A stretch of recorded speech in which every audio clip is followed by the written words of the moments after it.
Hello, ladies and gentlemen. Welcome to Spitballing. I'm Matt Taylor here with my good buddy. Kyle Amundsen. And speaking of singing, we were just talking right before about he said, and I needed to turn the headphones up because Kyle said he's going to sing. But did you happen to catch my my Facebook Live? I did. Corona karaoke. I did. COVID premiere. I thought you did a fine job. Oh well, thank you. See, I know that song though. Yeah. So I was like, I don't think Matt's ever heard this song before, but you did a good job anyway. I like your version better. Actually, I love that song. Well, I still like your version better.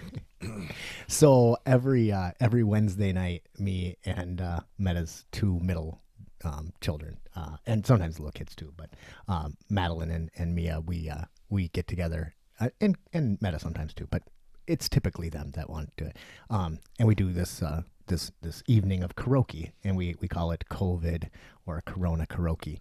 And that last Wednesday night was pretty fun. And they had a couple of friends over, and we weren't breaking the quarantine. These were people that are already in their classroom, so they're already in contact.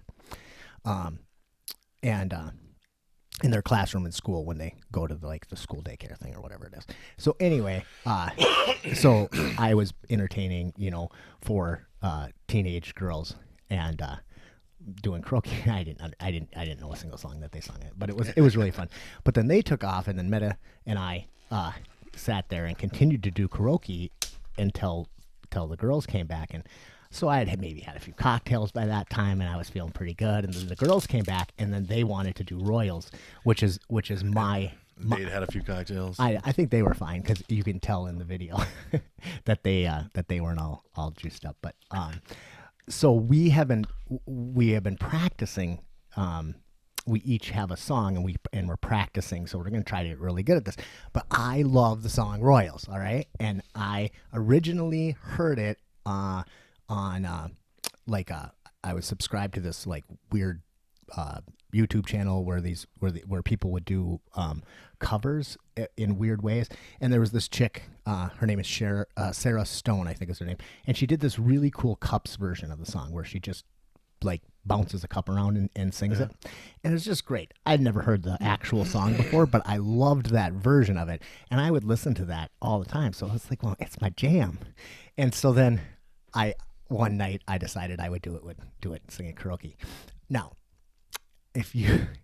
I can't sing. I mean, I really can't. I have I can't carry a tune in a bucket, but I enjoy it. So right? I'm a horrible singer myself, but man, do I love to sing. I just get into it. And so, then the girls decided they wanted to do the backup vocals for me. And so we've been practicing it. That's fucking great. By the way, that was not very good. We should have done the earlier. If we were going to go Facebook Live, we should have done the earlier version when I wasn't tuned up. But it was a lot of fun. But the girls get a kick out of the way I say Royals, because I always just growl it out. So it's a lot of fun. So yeah. So that's on the cheerleaders. How you been doing? Good, fantastic. Down about 22 pounds or whatever from my starting point of 290. Yeah, well, the diet's going good and stuff. Although I did have actually I've had a couple of days here and there where it was I knew ahead of time I was going to break with keto. Yeah. Including today. But I've got stuff going on today. It's not feasible. So my birthday was on Thursday, and I knew that I wanted. I'm such a shitty friend. I didn't even know. Well, actually, I think I maybe at this stage of the game, right? Well, who gives a fuck? Oh, you're one more year closer to death. Yeah. Congratulations. Yeah, I baked you a cake. Are you 47 then? 47. Yeah. Yeah. So I've been doing keto. So even though I did find, side note, I found some keto friendly bread. Yeah. Apparently it's a big thing now. Whatever. It sucks. Does it? Yeah. I mean, but dude, I mean, is it better than not having bread? Yeah. Yep. Yeah. Is it bread? No. But I mean, it's 12 carbs, but 0 net carbs. Because they put a bunch of fiber in it. Yeah. That's the only way they can do it. If you to make bread that can be keto, is you have to up the fiber content. So so that makes it taste kind of shit. You know, Like, I didn't. It, I it's didn't not mind it. It was horrible. all right. It's a And I'm trying to stay away from it anyway because I'm still like the whole keto thing with the net zero thing. Yeah. Like I'm still like, but it's like No, I'm still trying to stay away from the carbs. You know. Sure, but I mean, net zero does. So one thing that people run into is with like when they want sweets and then they'll eat a bunch of those like I don't know, like Stofers or whatever they are. They make these.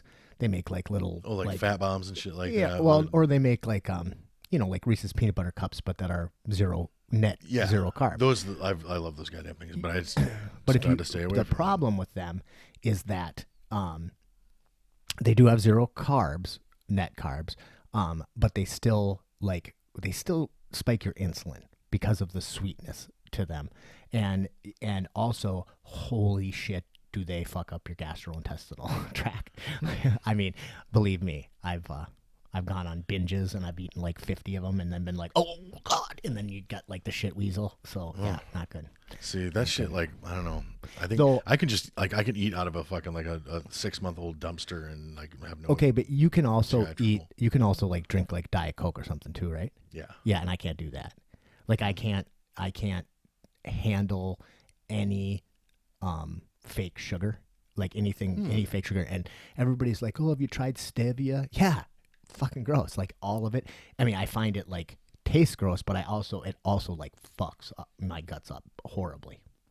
Like I drank one time at the bar. I was like falling asleep, and I was like, I need something, but I was trying to do low carb, and I had a sugar-free Red Bull, and I thought I was gonna die. And I had to choke it down, but I was like, I've taken shots of Yag, so I can fucking shoot a Red Bull if I got to, but I was like, my gut, not good. Fuck Yag. Yeah. Rumplemans is the shot that stuck on me, but I used to drink so fucking much of it, and then I'd always black out. Weird. But whatever. All of those like high alcohol schnapses are so horrible for you, not just because they're super high alcohol, like Goldschlager, Rumpelmans, fucking Yag. What is that? What's that shot together? That's called like the Triple Reich. Yeah. Oh, the Third Reich. Or the Third Reich. Yeah. The Triple Reich. Yeah. The Triple Triple Reich. Rumplemans, fucking Yag. But all of those are so bad for you, not just because they are so high in alcohol, but they have so much sugar, and those two things together are. I tell you, and it's been really long time since I've drank Rumpelmans, but one shot of Rumpelmans and I'm gonna have a hangover, even if I don't get drunk. Well, and I used to drink so fucking much of it. Like I had that. Well, did I ever tell you what? I had that friend. Tupper, I can't think of her married name now, but Jessica, she works out at the Capitol, and we used to work at a gym together many years ago. Really smart, lovely, wonderful, like charming, fucking interesting girl, and I've maintained this friendship with her like for fucking whatever 20 years or something, long ass time. Yeah, approximately 20 years, even though we never see each other. A couple of years ago, her and my other friend, Sarah, was another fantastic girl who actually is engaged now. So Sarah and Jessica, two girls that I worked with at this gym 20 years ago, they came up, and I was so fucking excited to see them.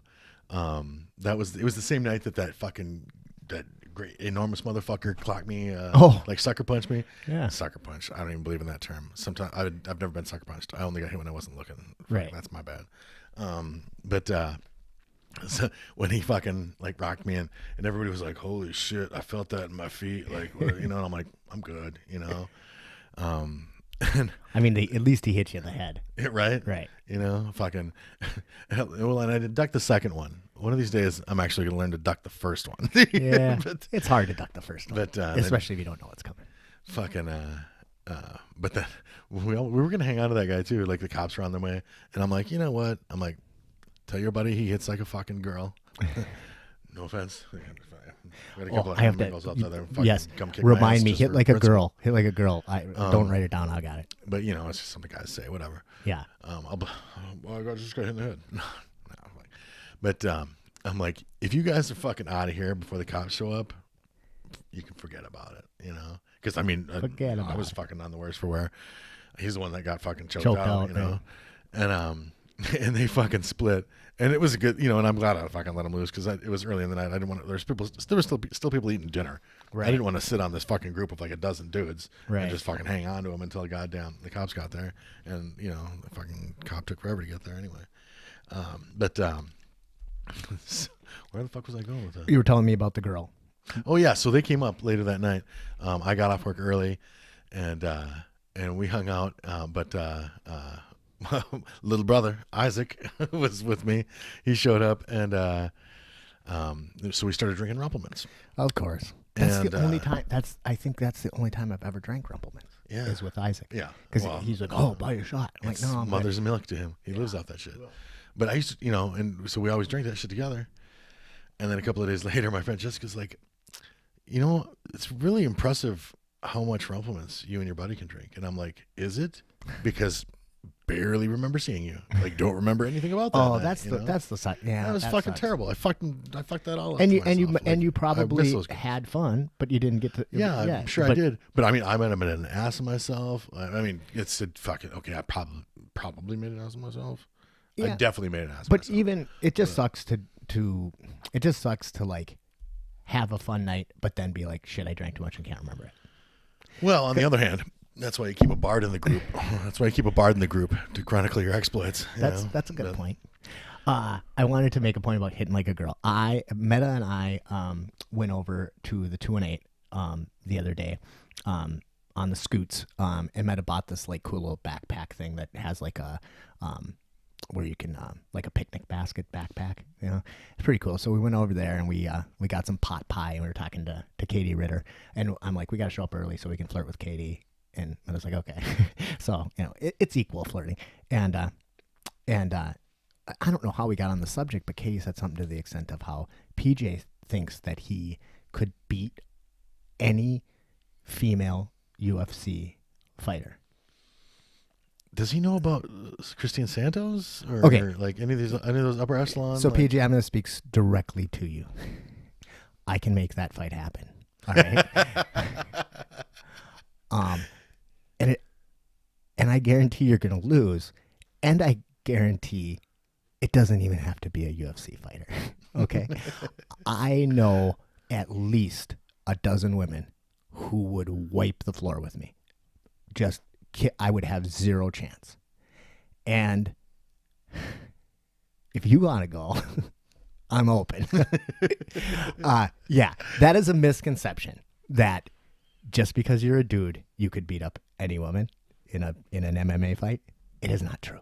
It is not true. Now, there are things that give men advantages over women in a brawl. I mean, for example, if you weigh 260 pounds of solid muscle and you're throwing around a 110 pound girl, there are certain things that skill and training can't compensate for. All right. But I know some 120 pounders who will fuck you up. If I tried to fight a girl, like let's say this girl trains MMA, let's say everything's equal. Like, I mean, she doesn't even have to be as strong as me, but if we're even in the same like weight class or something, like she'd be a bigger girl. She would be a fucking monster. She like, yeah, right. If you if you train for MMA, if I find a 250 pound MMA chick, I'm running, dude. She would fuck me up. Yeah. I mean, unless I knocked her out or something, but I mean, like, I don't like, it's just, I would not care to get in a fight with someone who like anybody that trains versus someone that like is does not train, hasn't trained in fucking forever, old rusty, fucking out of shit. Like, I am not the man that I used to be, and even when I was, there are still women out there that I wouldn't want to fight. So I trained with this chick down in St. Cloud, Jess. She's brown belt. and is she's about my size, and tough as hell. She's hurt me more than anyone I've ever trained with. I mean, she's pretty much broke my arm. I mean, she's choked me unconscious. I mean, she is a fucking, monster. And PJ, you got no chance against her. All right, no chance. All right. Even like if I'm trying to like, and I could find a commission that'll put it on too. I'm telling you, buddy. if I'm trying to knock out some if I'm trying to knock out some big MMA like female, yeah. I don't know how many, like, I couldn't take I couldn't take a few leg kicks, like stuff like that. There's all kinds of ways, to beat me. Like, right. I mean, I feel like anybody can beat me up if they have the right game plan. You know what I mean? Fucking, you're just all over the place. Just fucking flailing around.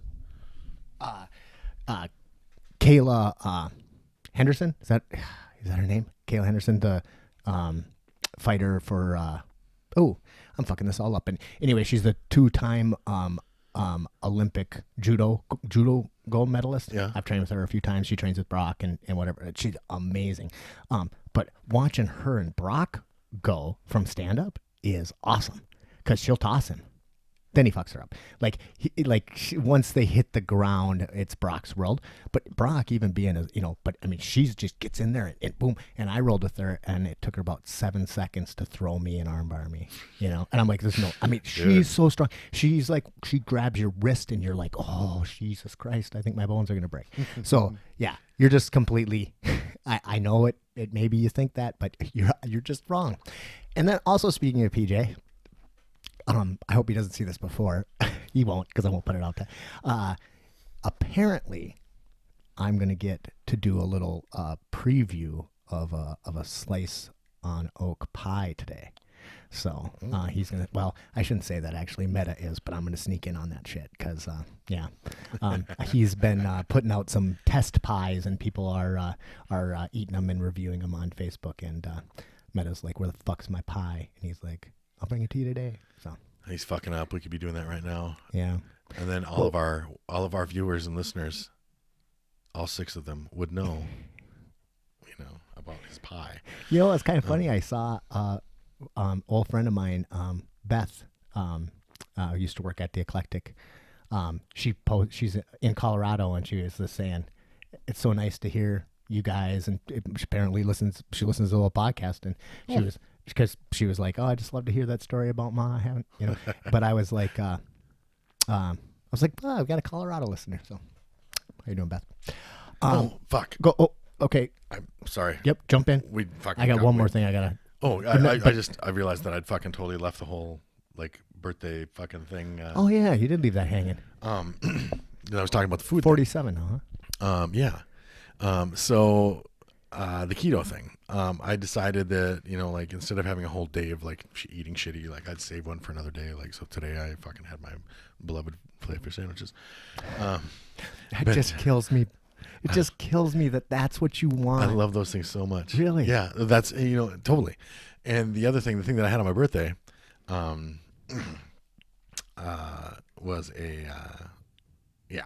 well, let me paint a picture. I've got. You're gonna lay the scene of Fair Verona. Yeah. All right. It was the summer of 1990. Good year. Yeah. I was seeing a girl, pretty girl, dimples, blonde hair, a little older than me, and she turned me on to a sandwich. It was the double meat seafood sub from Subway, and I've been eating that. That's been my mainstay. That's been like a big part of my diet for the last 30 years.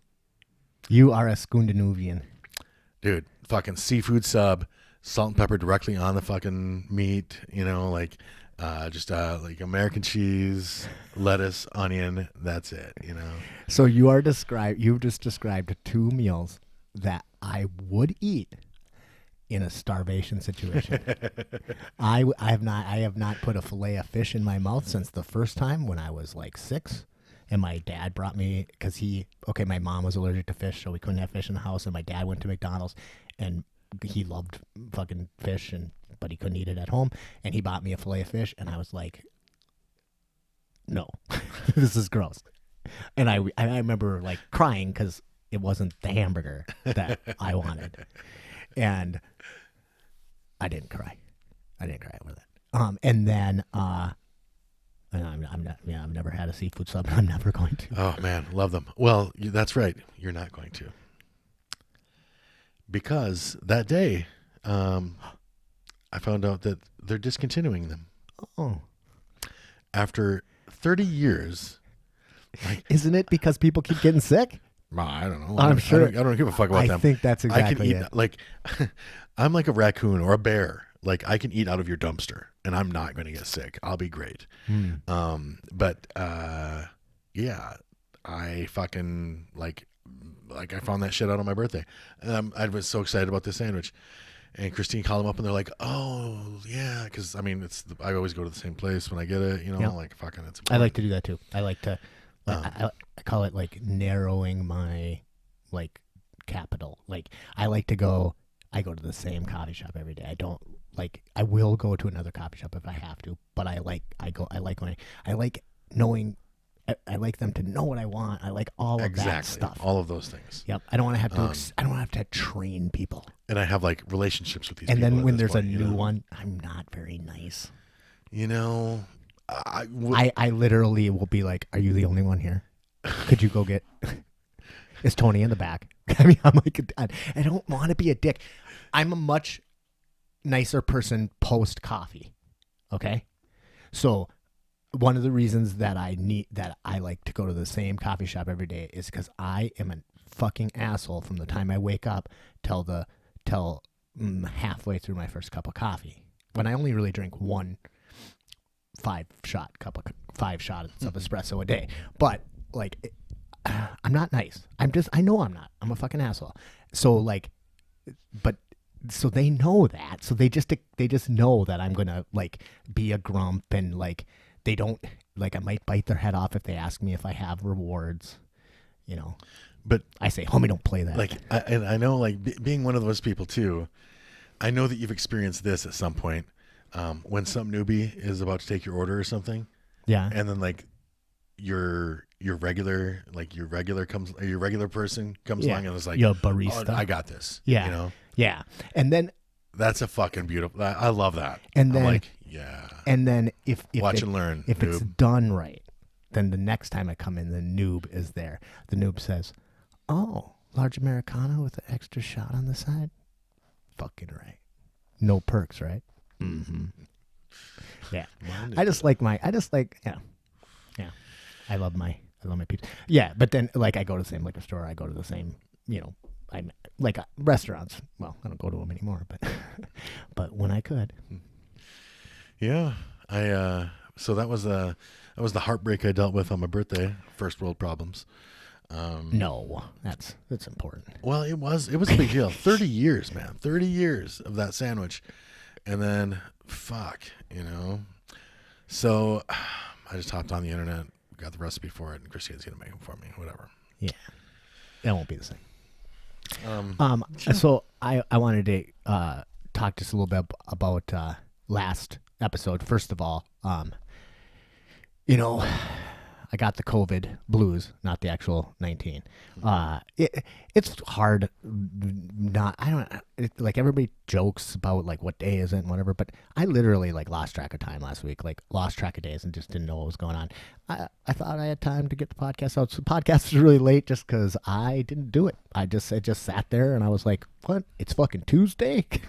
So whoopsie. Sorry about that. I'll try to be a little more prompt, but so we apologize to all the people that noticed.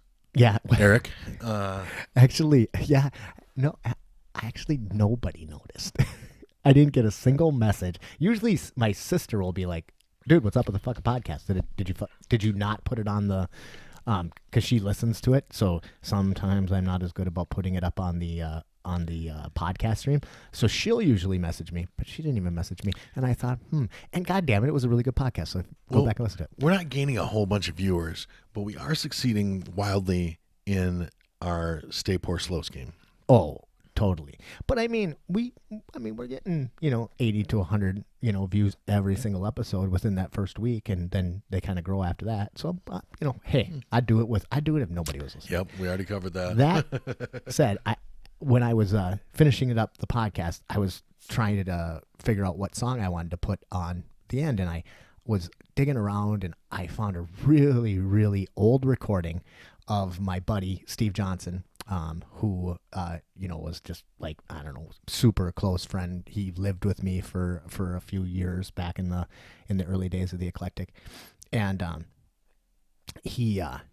I found this awesome old cover he did of Last Caress, of the Misfits, and it was just great. So I throw the podcast out, and I kind of went to bed that night, kind of just, I don't know, reminiscing about the old days and Steve and all of that.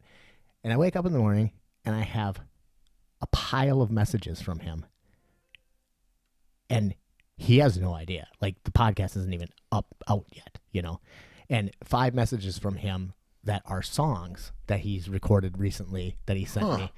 And I'm like, dude, this is just too fucking weird. I just put one of your old songs, Last Caress, on the end of the podcast, and then I wake up this morning and you're there. And I said, it's also weird because the reason I even started thinking about Last Caress is because I was I saw Tony Cosette, who is a guy who used to come, or Koser, that's how you say his name, who used to come into the Eclectic back in the day. And Tony and Steve used to get together and have this band, they would just fuck around, but they were called Tenacious Steve. And they would do Tenacious D covers. And I kind of got a chuckle out of it. And then I decided, then I put that on there. And he says, I must have heard your mind bullets.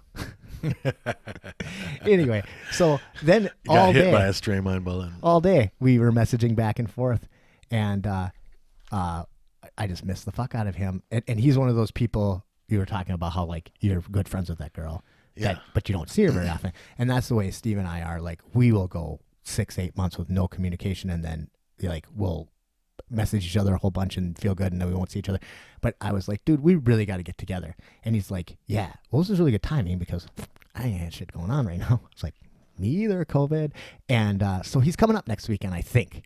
He hasn't quite formalized it yet, but if he does, we're going to try to get together on the podcast. Even if Kyle can't make it, we're going to try to get together and do something. But he's a fantastic musician. He's a fantastic artist, and he's just the funnest fucking guy ever. And I'm super excited to see my old friend. So right on. Yeah, but I just thought that was, that was pretty fucking serendipitous. Yeah. And I thought it was weird, and he was like, nah, that's mind bullets. I get it. So we're connected.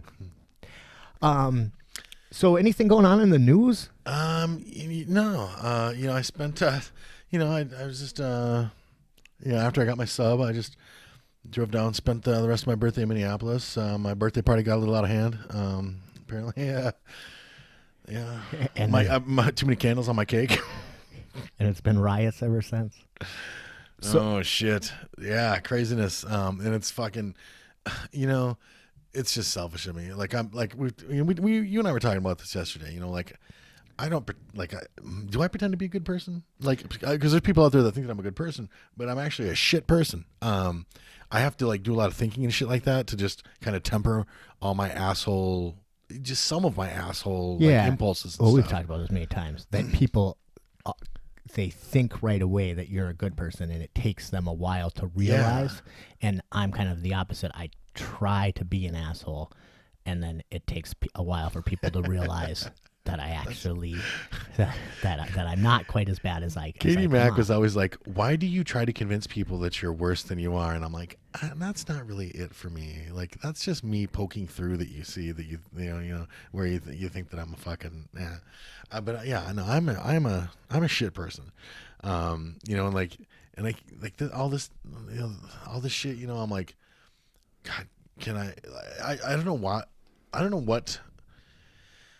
Getting back to like for like social media and everything to get back to normal. I don't know why I even say things like that, because what is normal for social media?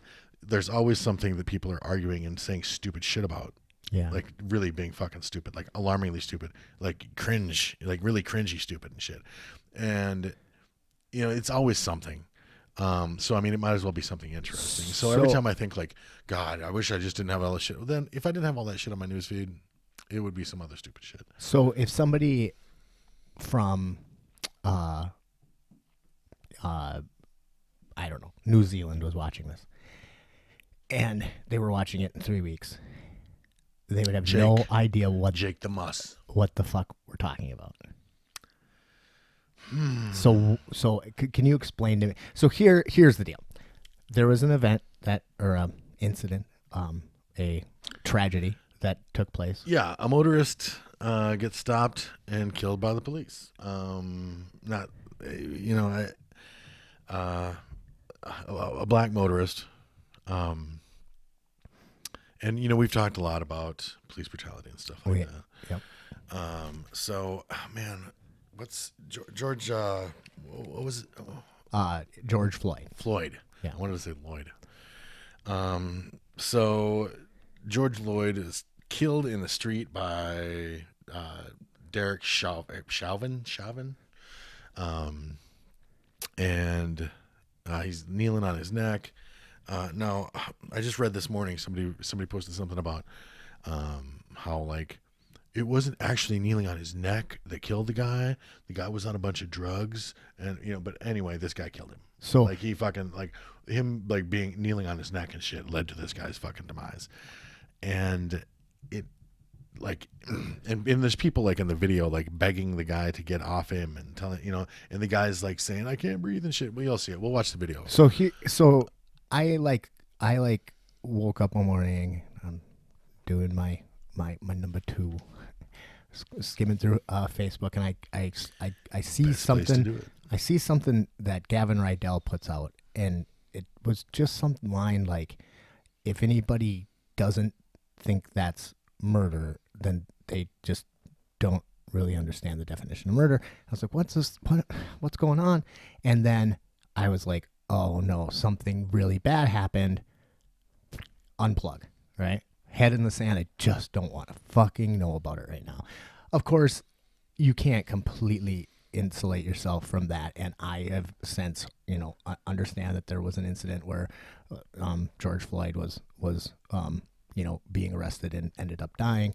But I haven't watched the video.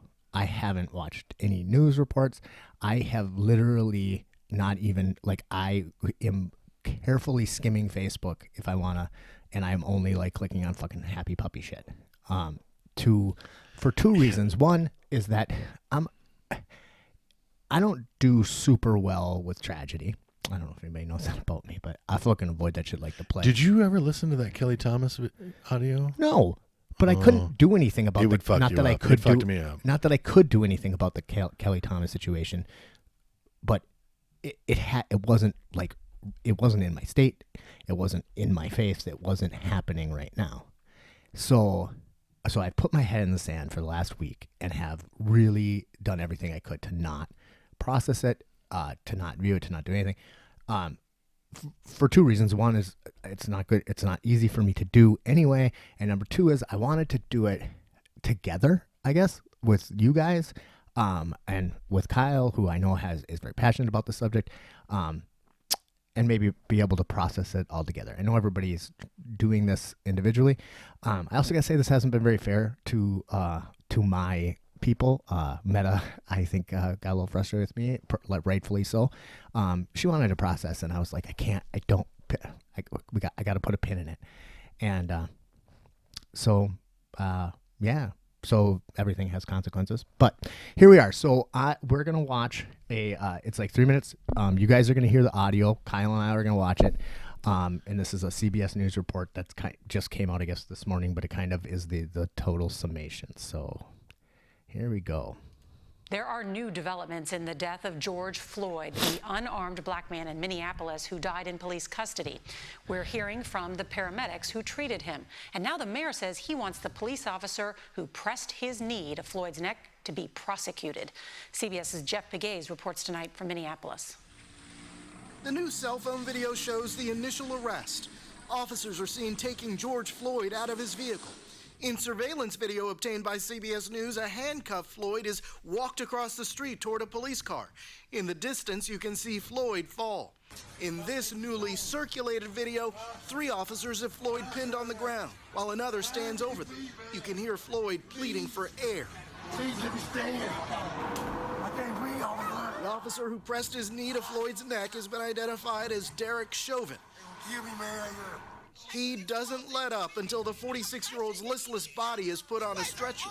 In a new report, the fire department says medics in the ambulance checked his pulse several times, finding none.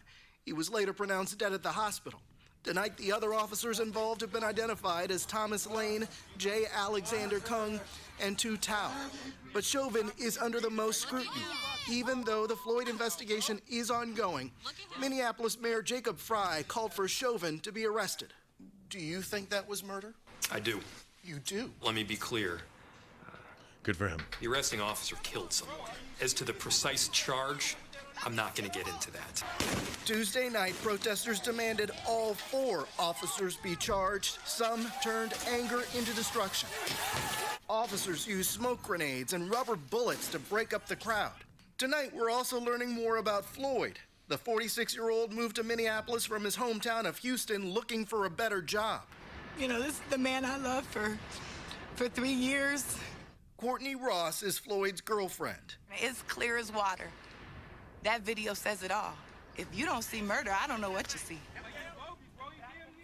The union representing the police officers is asking the public not to jump to conclusions, but behind me, the protesters are gathered on the streets once again, and police are bracing for another long night. Nora. Jeff Pegues in Minneapolis tonight. Thank you. Jesus fucking Christ.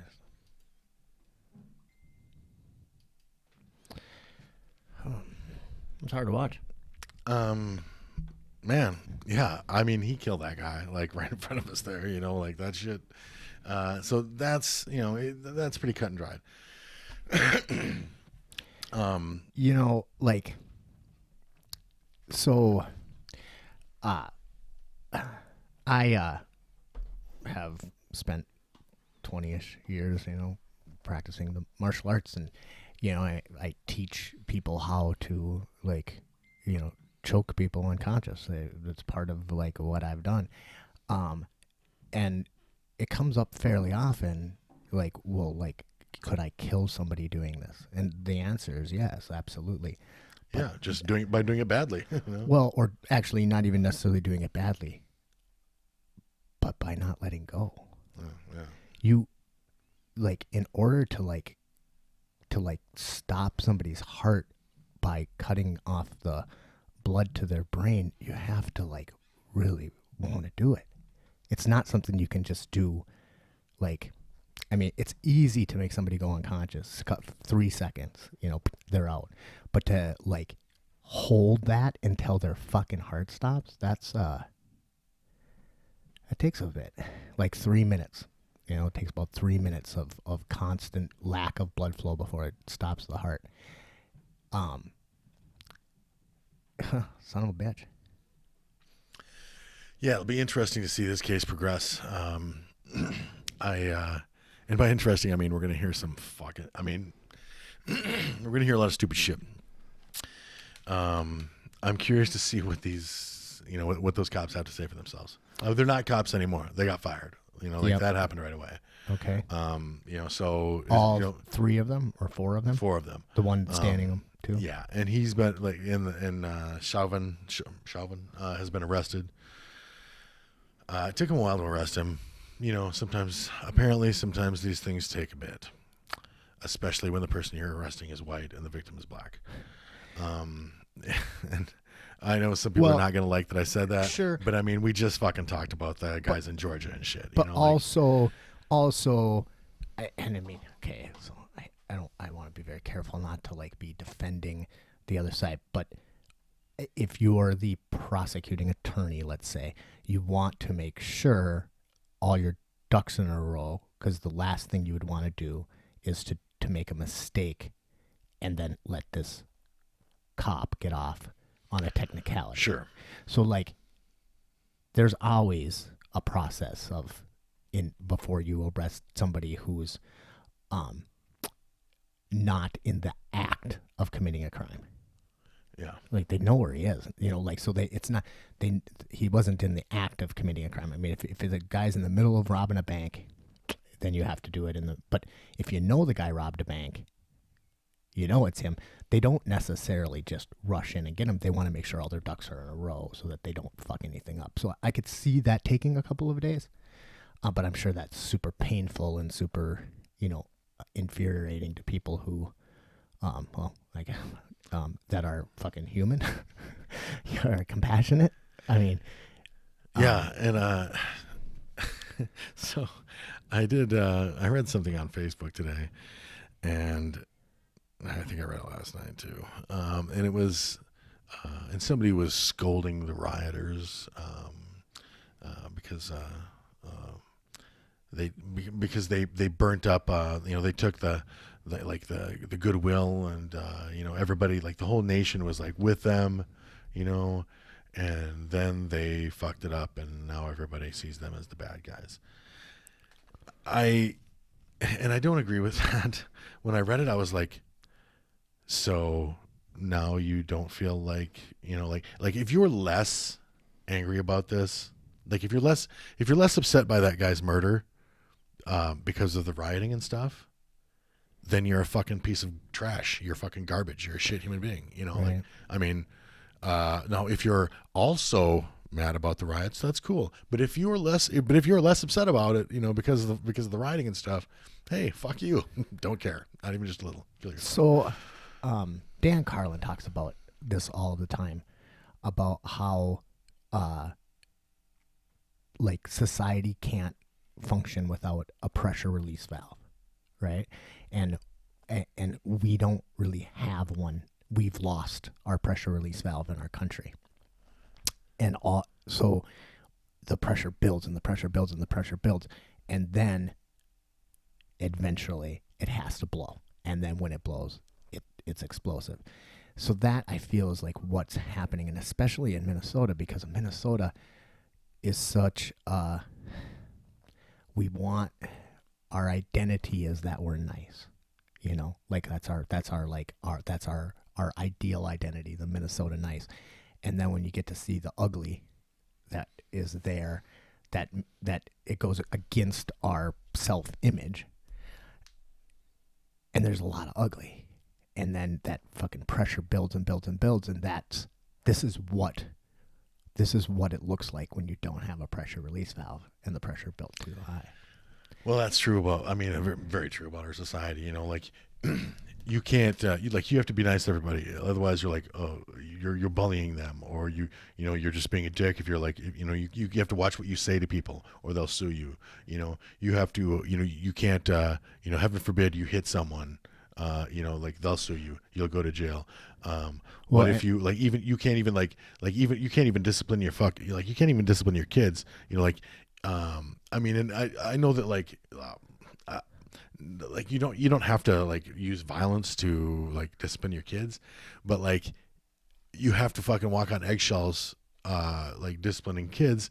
Like meanwhile, they can fucking like trash your house or whatever, but you still have to let them live there. You still have to feed them. You still have to clothe them, all this shit, everything. Like there's a lot of pressure. Like there is no fucking, things can stack up on you and stress you out. And if you don't have a fucking outlet, I mean, like, that's why things like, like sports and working out and shit like that, just to name a few, So I think it's powerlessness being empowered is the pressure release valve. That's what it should be in our society. So we should be empowered. And right now, many people feel powerless. And that's what that pressure is. is power. And in that situation you're talking about, that's the same thing. Well, and people can fuck with you and fuck with you and fuck with you, Yeah. you know, and push then, you so fucking far. And then one day you walk into McDonald's at 11:01 and they're no longer serving breakfast. And shit starts happening. Falling down. Because you want a fucking filet of fish sandwich. Because you want to No, I don't remember what he wanted. Falling down? But Yeah, right. I feel like I did see there was a meme like, oh yeah, when I was young, I watched that movie. I thought that guy was going crazy. The older I get, the more I understand. Right. Know? Yep. It was a movie with Kirk Douglas. Yeah, called Falling Down. It's about Michael Douglas. Michael Douglas, yeah. And he walked and he just he snaps. So I feel like a lot of why this is happening right now is, well, obviously it's tragic.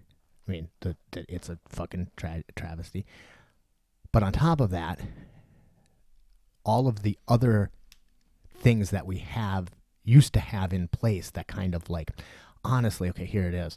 Like, we don't have the Colosseums to satiate the fucking plebs anymore, right? So back in ancient Rome, when the fucking pot would start to boil, they would have the games. They would have the Colosseum games and the gladiator games. And they would cheer and scream and throw shit. They would throw out free bread and wine and it would just placate the public. And life didn't actually get better in Rome. Like, the shit that was going on that everybody was so upset about didn't change, but they kind of forgot about it because when you're drunk and not so hungry, well, it's easier to not be so pissed off that there's injustice going on. But right now, we don't have those. We haven't had those distractions since this whole lockdown has happened. Also, people haven't been as constrained with time as they always. I mean, it's like, yes, do I care about equality? Sure. Am I willing to take time off of work to care about equality? Well, fuck, I gotta pay my bills.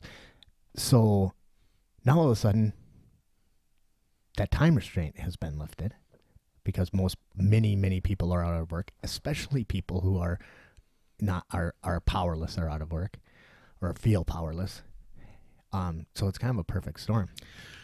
Well, and if this helps, I mean, I'm not fucking condoning fucking like burning places down and stealing. But if it's hard for a person to fathom, like if it's hard for you to figure to put yourself in a rider's shoes, or if you really can't see yourself doing something like that, if you really, it seems like alien to you, like peaceful protest. You know what? There's only X amount of times a person can fucking engage in peaceful protest about the same shit before finally you throw a fucking rock. So I mean, I get the rioting to an extent. Like, do they have your fucking attention now? But yeah, and of course we see all this stupid shit along with it. This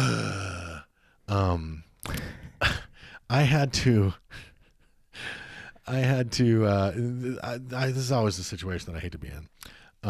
So I saw something that kind of went viral, and it was a picture of a Trump rally. And there was a guy on the stage with Trump, who looked a lot like Derek Chauvin. A lot. Did he look a lot like him? No, he looked somewhat like him. I don't know. He was a white guy. Yeah. And people are like, look, there he is. This is him standing right by Donald Trump. And I'm like, oh my God. Really? Like that would be weird. I mean, it wouldn't even be the weirdest thing Trump's done. True. And don't get me wrong. Is Donald Trump is Donald Trump a fucking racist? That's the reason that I knew who he was. Like, that's why I found out who he was in the 80s. Like, his whole fucking life, people have been fucking saying, hey, this is racist, So, I mean, it doesn't, like, okay, whatever. But I don't give a fuck about that. That's not fucking Derek Chauvin next to him in the picture. Lieutenant Bob Call, The head of the Minneapolis police union already came out and said, like, who spoke at that rally? He was up there on stage with him. He said that's not Derek, or he said that's not that's not Derek Chauvin. That's not this guy. You know what? I don't have any reason to disbelieve him, and just using that to fucking get some fucking political leverage. Like, do you think you're going to sway anybody with that? Like Trump could have fucking been standing over him, kicking him or whatever, and fucking his supporters wouldn't give a fuck. So I mean, like, I didn't mean to say that. No, I didn't mean to say that. Yeah, that's fair. No, it's not fair, but it's funny. But yeah, it's fucking like shit like that. And I hate having to be in that position where I'm like saying, where I'm almost like defending the president or whatever. But I'm not defending the president. Fuck him. I'm defending like facts like and truth and right. fucking like, and don't play that fucking game. That's their game. You don't need to make shit up right? to point out that Trump is a fucking bad president, bad person. I mean, shit. He just did you ever look up the thing he said about the businesses? Oh no, I did not. Did you? I don't know it exactly. I was listening to Joe Rogan the other day, and they looked up a quote that Trump recently said. So look this up yourself. And we're fucking spitballing here. We're under no obligation to be right, but he said something to the extent of that the small businesses, that all these small businesses, all these bars and restaurants, they're going to reopen. I mean, they might have different owners, but they're definitely going to reopen. And I was just like, what the fuck? That's so disgusting. I mean, it's pragmatic. It's beyond insensitive, but it's like, fucking insulting. It's very tragic. Yeah. His voter fraud guy. You know, hey, here's my new voter fraud guy who's been convicted of voter suppression like fucking 3 times. I mean, hey, if you want to put somebody in charge of your security, hire a thief. Fair enough. So about the violent protesting and I definitely get it. I have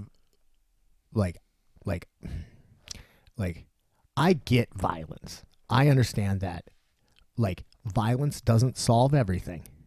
But sometimes it really fucking helps. You know what I mean? Money is not the key to happiness, but poverty is typically never the key to happiness. All right? So sometimes I get why you want to clench your fist. And I'm not what's the right word? Disgusted by that desire. I do really think, though, that we probably aren't the people who are in this are not necessarily targeting correctly. Like, a lot of people that are being hurt by this are the small businesses in the community that's already getting shit on. Like, they're already getting the short end of the stick. I don't know. It's a tough one. It's also bad for law enforcement because, let's face it, like I've said before, and I maintain it, and I'll say it to I'll say it to a goddamn angry mom, suck my dick. We have excellent law enforcement here in Minnesota. We're a quality law enforcement state. This is unfortunate, tragic, shouldn't have happened. Fuck that guy. All right. Fuck those 4 guys. You know, is there a problem? Let's look into that. You know, I mean, I'm not privy to everything that goes on in goddamn Minneapolis. There's obviously some shit that we need to look into. But I mean, I still this doesn't change the fact that, this doesn't change shit for me. I do feel like this is a good state law enforcement wise. I feel like we're way ahead of a lot of other places in the country. Could I be wrong in the case of the Minneapolis PD? Maybe. I don't know. I don't have all the facts. Comparatively, we are, Kyle. Yes. Comparatively, we are a good law enforcement state, but we're not good enough.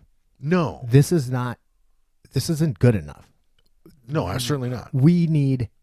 I'm not even sure what good enough would look like. But. Well, I don't either, but it's got to be better than what is going on. Better than what we saw right there. We cannot allow innocent. I don't even want to say innocent because whatever. Because nobody's fucking innocent. But the point is police are not the judge, jury, and executioners, and we cannot allow them to be. That is not an acceptable. That's not an acceptable scenario, right? This isn't the Old West, and it wasn't even okay back then. But this isn't the thing where the fucking lawman comes to town and says, all right, string them up. We can't be that. Our society has supposedly progressed past that. Well, the one thing that we should, like, every department should be asking itself, though, is, do we have this guy? Like, do we have a guy like this on our team? Where's my what's his He's 44 fucking years old. I don't know how long he's been a cop for, but this guy might have done a lot of fucking bad shit. I don't know. I'm not saying I'm not suggesting shit. I don't know him. I'm not familiar with his work record. Although I did see a couple of things, like he was involved in a questionable shooting at one point. At least one questionable shooting. I saw a couple of shootings on there that I read about. But one of them they got looked into. The thing that's so fucking disturbing about it is that it wasn't like they didn't. It's not like they didn't know they weren't being videotaped. Like, that person who's videotaping them Motherfucker, smile for the camera. The person that is videotaping them is right there and saying, "Hey, he can't breathe. Get off of him." The fucking cops know that she's sitting there with a camera out. Like, it's like they don't care. Like they could just do whatever. I don't know, man. This is tough. And it was broad daylight in front of a bunch of people and shit. That's questionable too. I mean, if this was like a fucking, like a surveillance video and the cops didn't know that they were on, it's still a fucking tragedy. It's still fucking horrible. But then it's like, I don't know. Like, it's like he seriously just didn't give a fuck. Like, this person, like, oh, well, if I kill him, I kill him. Fucking A. If he dies, he dies. Yeah. Okay. I want to say, like, when you're watching a movie and, like, the bad guy, like, the good guy catches the bad guy and, like, is going to kill him and wants to kill him and feels like he should kill him and then says, "No, I'm going to spare you because it's the, whatever, you're going to face justice," and then like does the right thing and doesn't kill the bad guy. That's the fucking standard. Right? That's the standard. That's what police officers are supposed to do. They're supposed to hold themselves to that standard of, regardless of what this person did, as long as they are not personally, and others are not personally in imminent danger.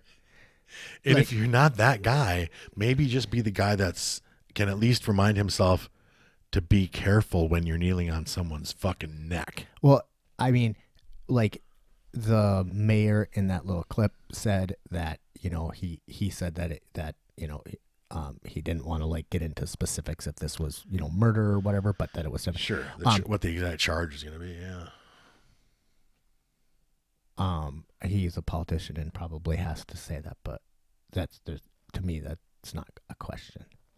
It looks kind of, you can't unintentionally kneel on somebody's neck long enough for them to die and it be a fucking accident. You can't do it. It's like an equivalent would be they took George and put his head under the water, right? And then held him there until he stopped struggling. And then went, "Oh, I didn't know it was going to drown him. I was just trying to get him to settle down." That's murder. This is no different than holding somebody's head underwater. It's exactly the same thing. You're denying them the ability to get oxygen to their brain. If you do that, you can't be like oopsie daisy. It doesn't work. Let's take a quick break before I put my fist to the wall. We'll be right back.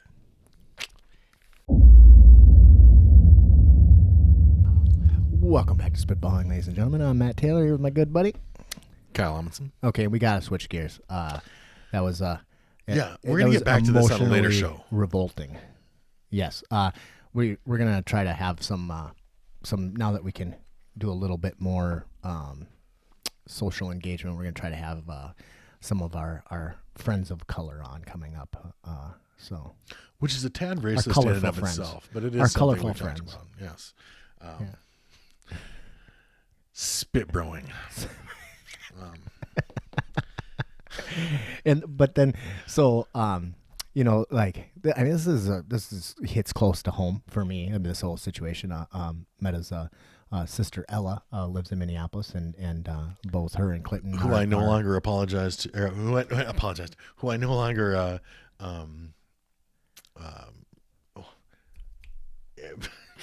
Good words. Use your words. I Kyle. know. Why am I struggling with this word? So I used to ask every time I'd get drunk. You propose to her. Yeah, I'd propose to her like every time I'd get drunk. Every time I'd see her when we were out drinking. She's fucking wonderful. Love that girl. And then she is down in the cities, and she and her son took off. Was like, fuck this. We Gus. and we were going to try to have her on today, but she decided to go to a different town, not Brandon. Which said Grand Rapids. What the fuck's in Grand Rapids? Alexandria. Whatever. I don't. Is there a difference? Fuck Alexandria.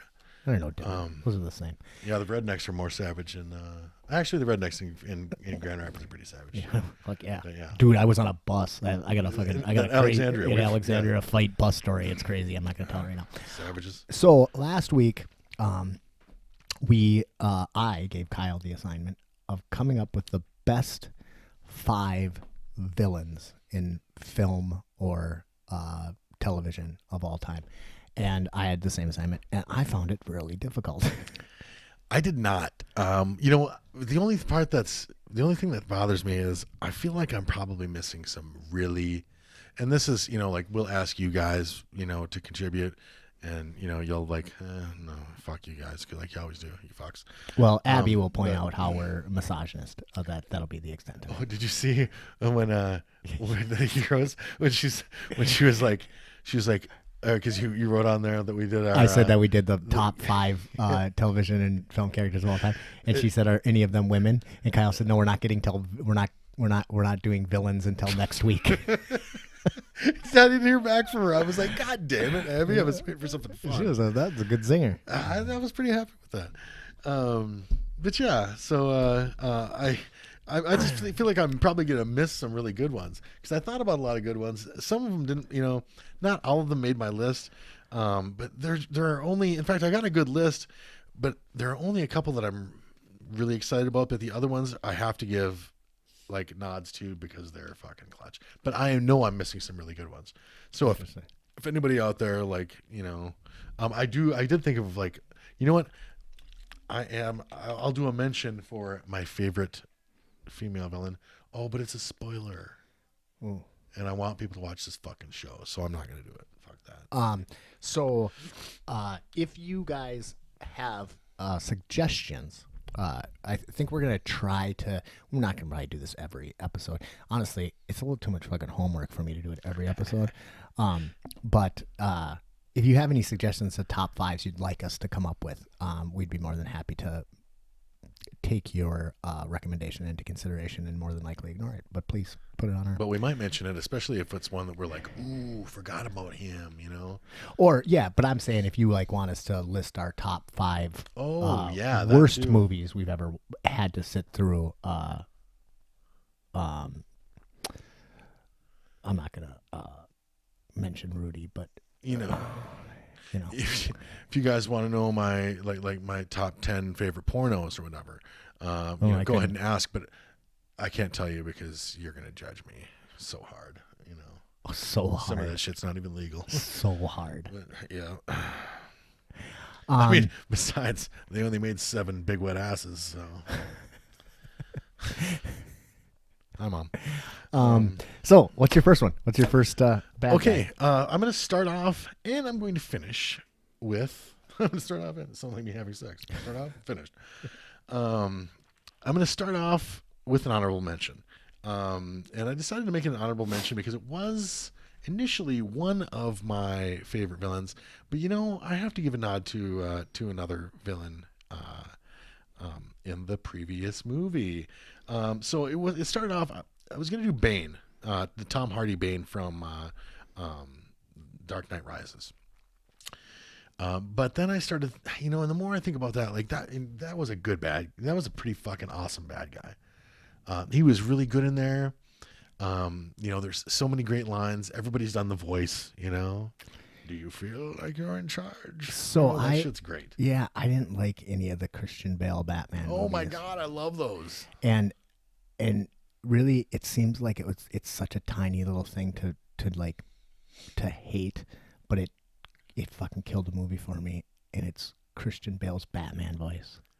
On the Dark Knight, and I was just like, "Fuck this! I can't fucking watch this movie. Fuck this movie!" It was so over the top. You sound like you're smokes Pall Malls taking a shit. What is going on? Yeah, I didn't like them at all. I still hold that. Actually, honorable mention. But I thought so much. I was thinking about the Heath Ledger Joker. Oh, pretty good one. So between him and Bane, like those two fucking movies were pretty spectacular. I did like Christian Bale as Batman. The voice didn't really fuck with me. But between the Heath Ledger Joker and the Tom Hardy Bane, like I'm just gonna give those guys like an honorable mention, because those were some fucking pretty outstanding villains. Okay, so that's a good one. I just remembered it. I just remembered one that I really needed to do. All right, so my top, and these aren't necessarily in any order, but Thulsa Doom.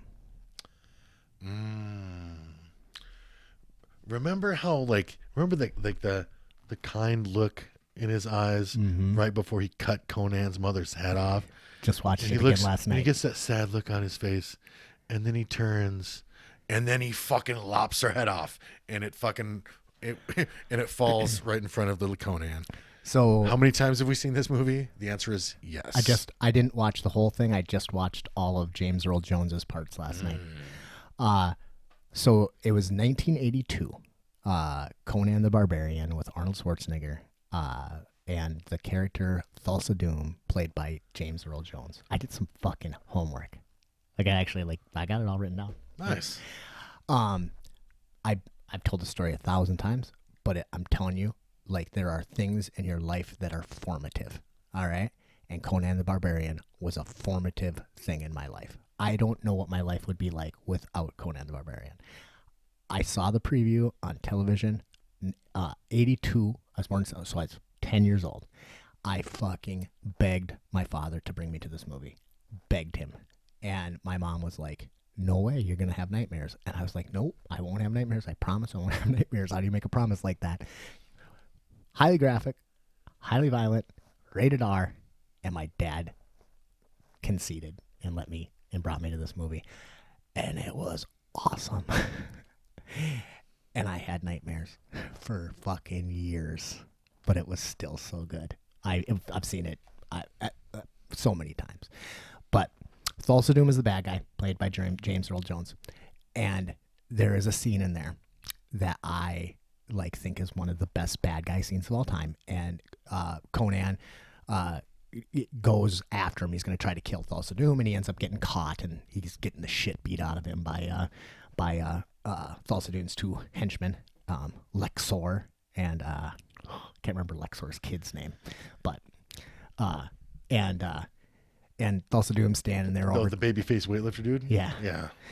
Thulsa Doom standing there over top of him, and he's like, "What's going on? Why you want to kill me?" And Conan's like, "You killed my mother for the steel," and James Earl Jones does this little speech about, "Oh yeah, that back then I used to think steel was power," and then he goes in and he's like, "But steel's not power. Yeah. What's steel compared to the hand that wields it?" And then he beckons this woman off the cliff, and she falls and and splats in front of him, and he's like, "That's power, that's strength." And then he says, "Look at your body. Look what I've made you. Look at how your strength." And he says, "What a shame, or what a waste. Crucify him on the tree of woe." Contemplate this on the tree of woe. Crucify him. And it's so great. It's so great. Yeah. So and he is he is great. You know, James Earl Jones is a total so a good. believer, which is a type of bad guy that is fucking terrifying. The worst. He's got great lackeys. Yep. You know, he's the head of this big fucking organization. Yep. This big cult. Yep. And fucking Plus, he can turn into a snake. yeah, a big That's fucking pretty cool. snake. Yeah. Very awesome. Okay. What's your next one? My next one, people are probably sick of me talking about. Okay, I'll get to that in a second. I don't care. Yeah, right, fuck them.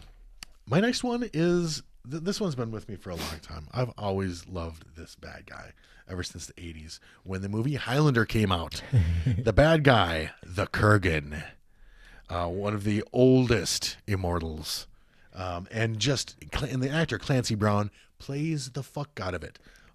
Like Bane and James Earl Jones, great voice, because he had his throat cut. I know. Fighting with Sean Connery's I knew character. you were gonna talk about him, and I almost thought about like doing the clothespins, because the scene where he's got clothespins in his throat hole. Fucking, the Kurgan is great. I mean, he's scary. He's the movie, like he's the antagonist for like fucking 300 years or whatever. He's chasing McLeod around, and killing his friends, and like he's like the boogeyman for immortals. You know, if you've ever seen Highlander, you know what I'm talking about. But you know, in all those great. All the great lines and shit. Happy Halloween, ladies. You know, to the nuns and shit. That's what makes a good bad guy, is like the quotables. Yeah. Yeah. You know, and he's in, you know, same scene, you know, he's leaving the church. I have something to say. It's better to burn out than to fade away. Ha, ha, ha. And he's scaring people and bobbing out candles and shit. The Kurgan. Fuck. And like every fucking line of his, I mean, Chris, it's Highlander. I know that movie fucking word for word, you know. I watch it fucking, yeah, you know. Well, we talked about this before. Like the Highlander is probably my, you know, It's your Conan the Barbarian. Yeah. But yeah, spectacular movie. No, if you're like sitting at home going, I saw Highlander 2. Fuck you. Shut up. You're not talking about the same thing at all. How about Highlander? Wasn't there Highlander 3 as well? Yeah, or the series. Fuck all that shit. Like The Highlander TV 1 series. was The amazing. TV series. Oh my god. Adrian Paul was that guy's name. was That awesome. pretty guy with the curly hair and stuff. Yeah.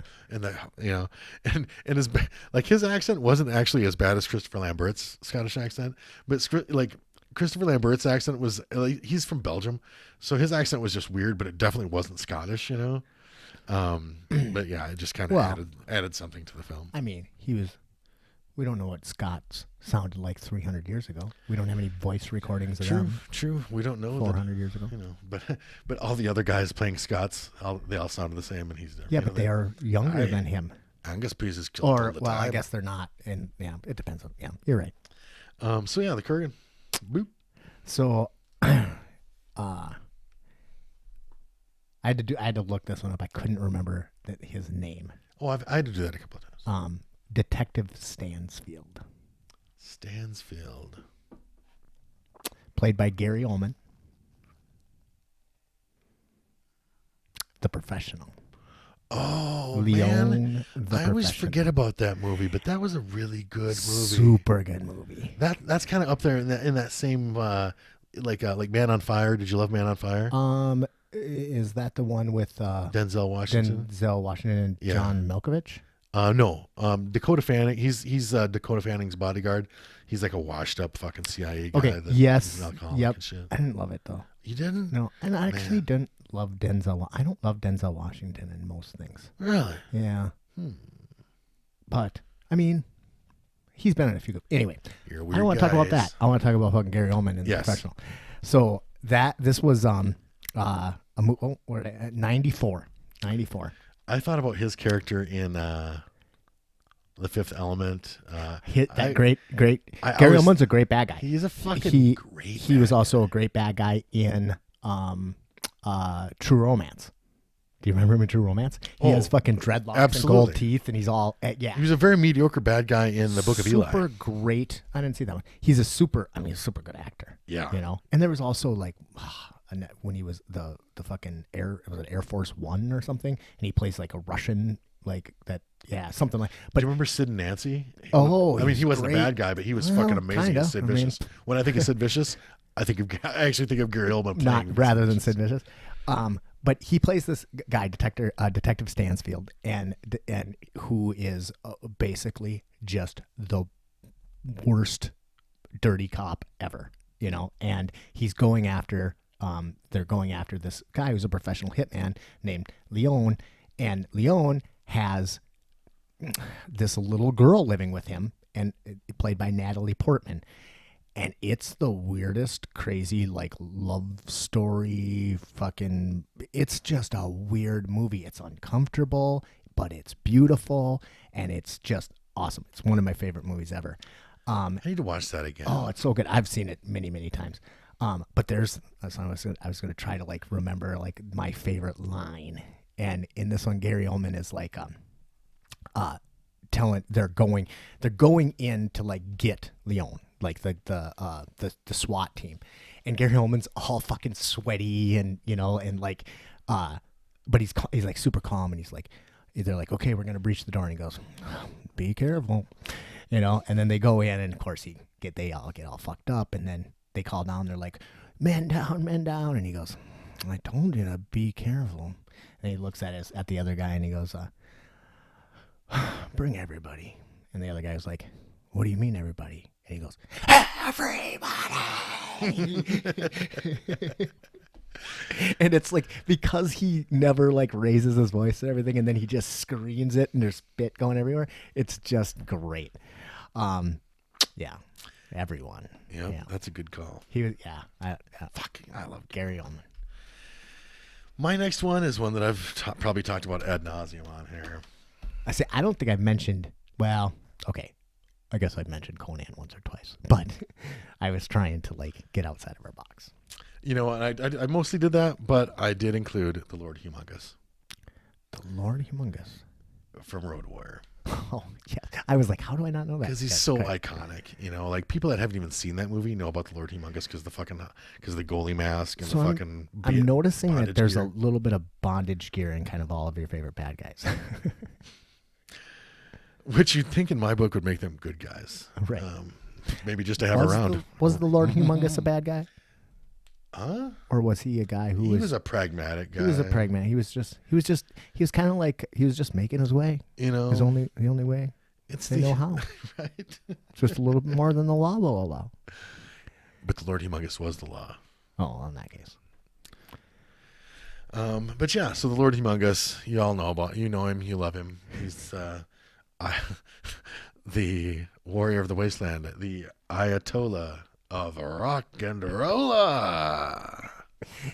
That was seen such that movie a few times, fucking too. strange movie. Fuck. And it's weird that you have such a hatred for later The other Mad Max movies? Or? no Because I was going what's to say, his I don't fucking hate name? them. I like- Braveheart. Mel Gibson. Mel Gibson. Yeah, well, I mean, like at this point, he was just a young actor from Australia who was just kind of like, and he was a good actor. Yeah. But after he fucking became a stark raving fucking lunatic and a egomaniac, his movies kind of suffered.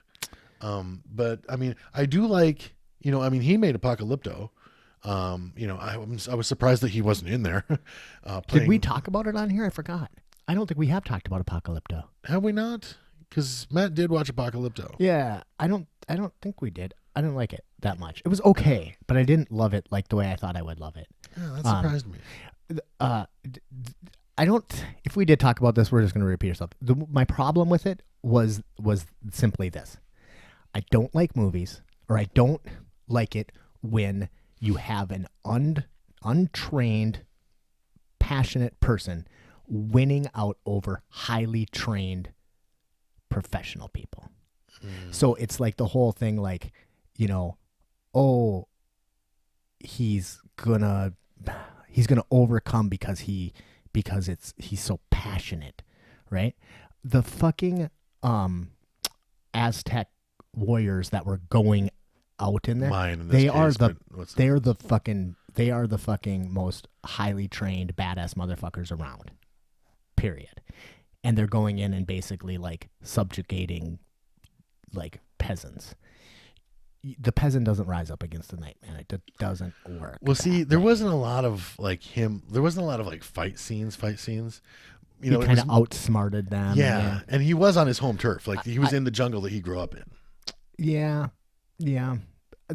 And then also, there's also something like the Bugs Bunny syndrome, where like it only works because he gets really fucking lucky a bunch of times. That's also true. And I don't like that either. It's like, well, yeah, but I mean, he just got super duper lucky.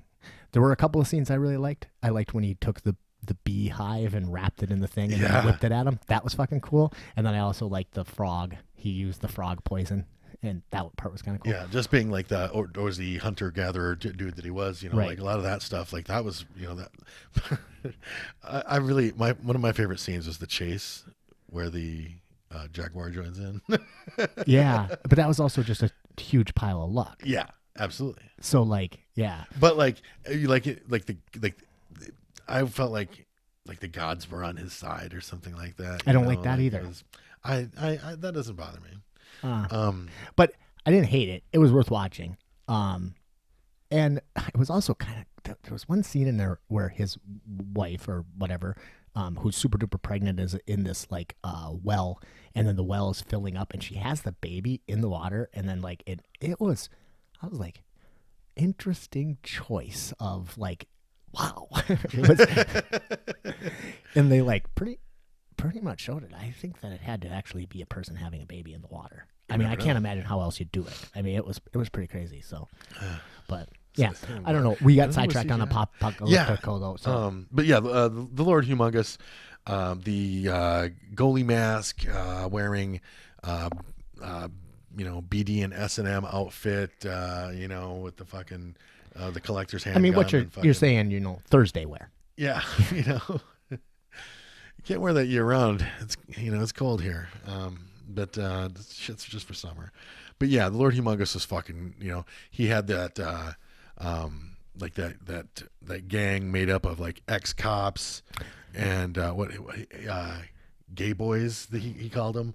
Like, I mean, like his like BD and S&M like punks and shit, you know, and like this gang that he got together from these different groups, and they're laying siege to the little oil refinery / fortress. And yeah, You've seen it a little more than I have. Yeah, it's such a great movie. The Road Warrior is great. Mel Gibson is great in there. Kjell Nilsson was a bodybuilder that you've never heard of before. That's because like the only thing he ever did was play the Lord Humongous. So I had to dig. But he's interesting too. He's enigmatic. You know, the Humongous is a big mystery. But I had to dig deep for this one. I don't think you'll know, but Mr. Shush. He was hired by the man with the plan. Played by Steve Buscemi. Things to Do in Denver When You're Dead. you know, I don't even know if I watched that whole movie. Oh, Or maybe it was just a long time ago that I saw Oh, it. I think you got to revisit. Should I? Truly one of the best stories. One of the best. I loved it. And I watched a chunk of it last night. I actually got sucked down the rabbit hole because I didn't intend to watch the whole thing. But Mr. Played by Steve Buscemi, is a hitman that is sent to kill this group of guys. And my favorite scene actually doesn't even really involve him, but they just talk about him. And he's it's Andy Garcia is the main character. He comes to his group of guys, and they fucked up a job. And the man with the plan, who is also, I thought about putting it on there, and that's Christopher Walken, is the man with the plan, and he's a great bad guy in this movie as well. This movie is just Good cast. star-studded. And Jimmy is the guy. He comes up to the crew in the graveyard, and he's like, and they're like, okay. So he just went and met with the man with the plan, and the man with the plan told him, basically, you guys are fucked. We're gonna kill you all. So he's going back to his guys to tell them that, and they're like, okay, what happened? You know, and there's so many great actors in there. And he says, buckwheats, and they're like, no, buckwheats. Yeah, man, buckwheats. Explain to them what buckwheats is, man. No, but this is the whole scene. Buckwheats. And he's like, is it buckwheats for all of us? Or just, are you buckwheats too?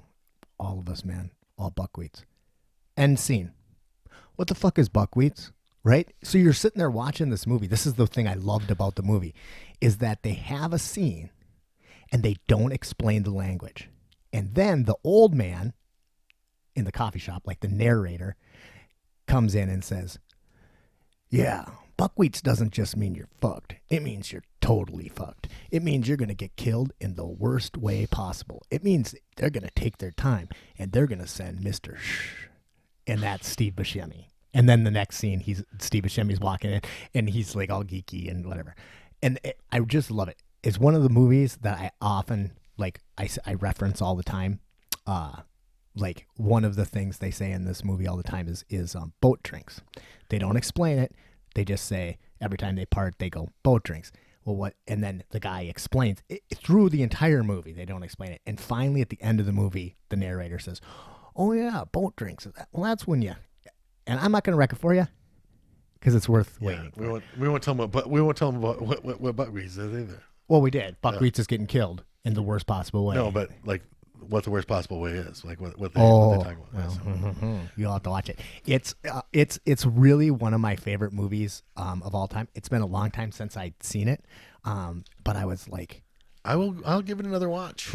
Yeah. Well, I'm gonna have to watch it again after watching some clips of it last night because I was like, oh my god, I forgot how much I fucking love this movie and how every single person in that movie, like, it didn't really start a bunch of careers. It was a bunch of people that were kind of in the middle of their careers and then have gone on to do. I mean, there's not a single. I'm like, right. Oh my god, that's Christopher Lloyd. Oh my god, it's everybody. So great movie. Excellent. Things to do in Denver when you're dead, and the opening scene of that movie is a song by Tom Waits, and it's actually how I first got introduced to Tom Waits. And he's one of my favorite musicians. Important movie. Important movie. That's what I would say. All right. My next one is The Darkness, from the movie The Legend, or not the Legend. Legend. Oh yeah. Played by Tim Curry. Yeah. Although you wouldn't know that it was him. It does not. The Darkness does not look like Tim Curry. That is that Tom Cruise's first movie? It was early in his career. I think it was early. right around the same time as like Risky Business. Oh, it was okay. I thought it was way earlier. So it was because he was in very another early. one called Any Which Way You Can. All the right moves. All the Right Moves. Was one like the best high school football movie in my mind. I don't remember anything about the movie other than him fingering that one girl on the back of the car because I was pretty young and it was I stood up for that one every time. Hard as Chinese math. I watched that. You'd be back in the day. We'd have VHS tapes, and then if you're watching, what's the name of the movie again? All the Right Moves. All the Right Moves. Yeah, and then you'd get to that part, and it would start to get wobbly because that tape had been rewound at that spot so many times. Be like, whoopsie daisy. Sorry, Mom. Young dudes nowadays, you have no idea about the struggle. No idea of struggles. Beating your meat to VHS, or Yeah, and then the scenes like the Sears catalog underwear ads, whatever. The scene's only 45 seconds long, and then you gotta get out the next movie.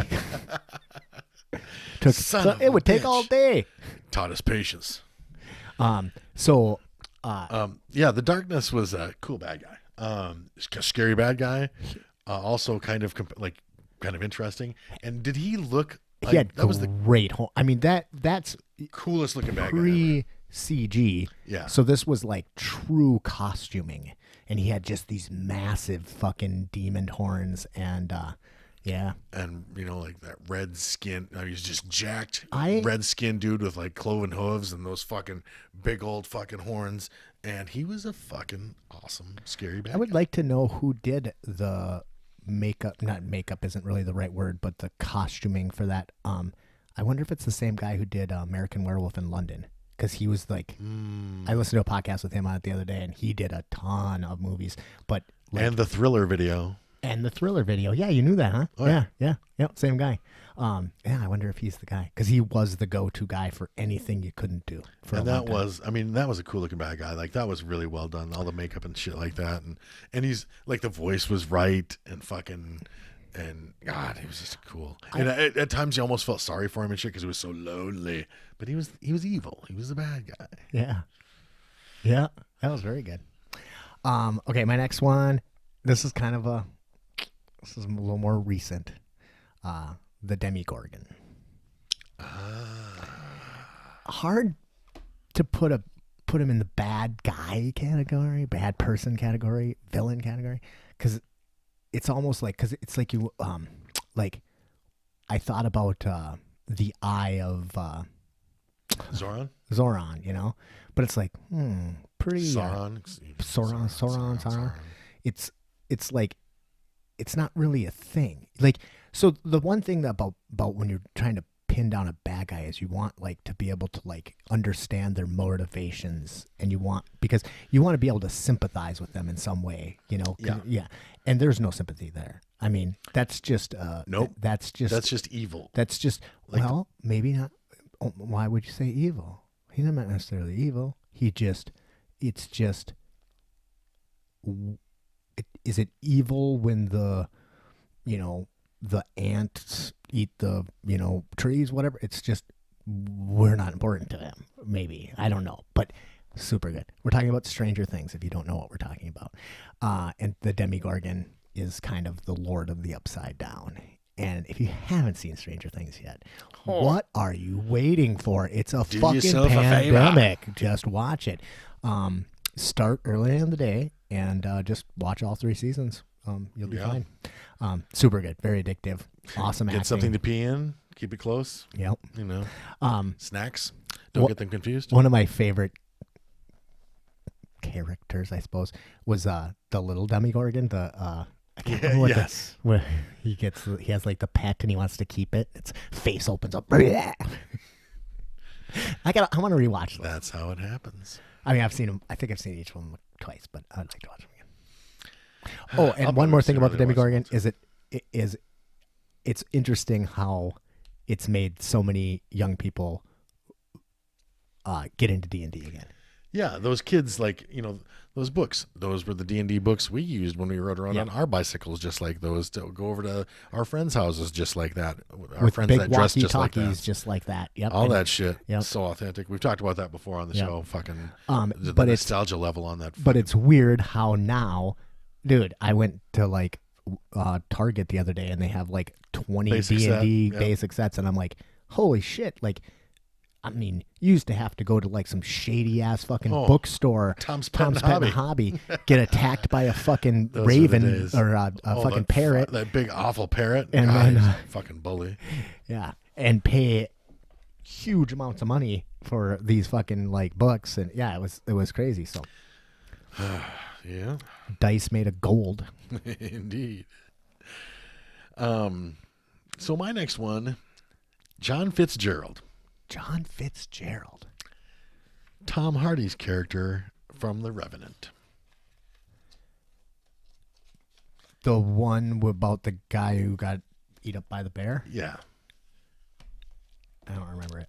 I don't remember him. Did you watch The Revenant? I did. I didn't like it. Oh, you have weird taste in movies. You think so? As compared to mine. I thought it was super boring. Oh, man. And I thought the scene where Leonardo DiCaprio almost got killed by the bear was kind of cool. Well, it was actually super cool. But I mean, it was then it just dragged and dragged and dragged. And then, wow. You thought it was good? I loved it. I went to that movie. That was the first movie I ever went to by myself. Oh, I go to movies by myself. That's how I discovered that I love going to movies by myself. Oh, I love going to movies by myself. I mean, honestly, there's no reason to go to a fucking movie anymore. My television is pretty goddamn big. Yeah. My sound in my bedroom is pretty fucking awesome, and my popcorn is just as good. I don't know why you'd go to a movie, but I just like theaters. Yeah, I like to yell at teenagers. See, that's what I hate about it. I hate that there's other people and it's messing me up. Plus, I have to pee a lot, and I like to be able to pause. So, but anyway, But I do like watching. I just pee on the I do like teenagers that I just I do yelled like at. going to movies by myself or watching them by myself, especially if they're like. And I only eat popcorn. I will never. You'll never catch me eating popcorn at home. I only eat movie theater popcorn, and I only eat movie theater popcorn with peanut M&Ms and Diet Coke. So John Fitzgerald, Tom Hardy's a fucking. We mentioned it earlier. Tom Great Hardy's actor, brilliant, yeah. great actor. Now his character, is he really a classic bad guy? No, not necessarily. But his character in there is constantly. He's got that kid with him. That plays young Jim Bridger. Jim Bridger, famous mountain man. Anyway, so he's always telling, like justifying his actions and shit, justifying, lying, shit like that to Jim Bridger.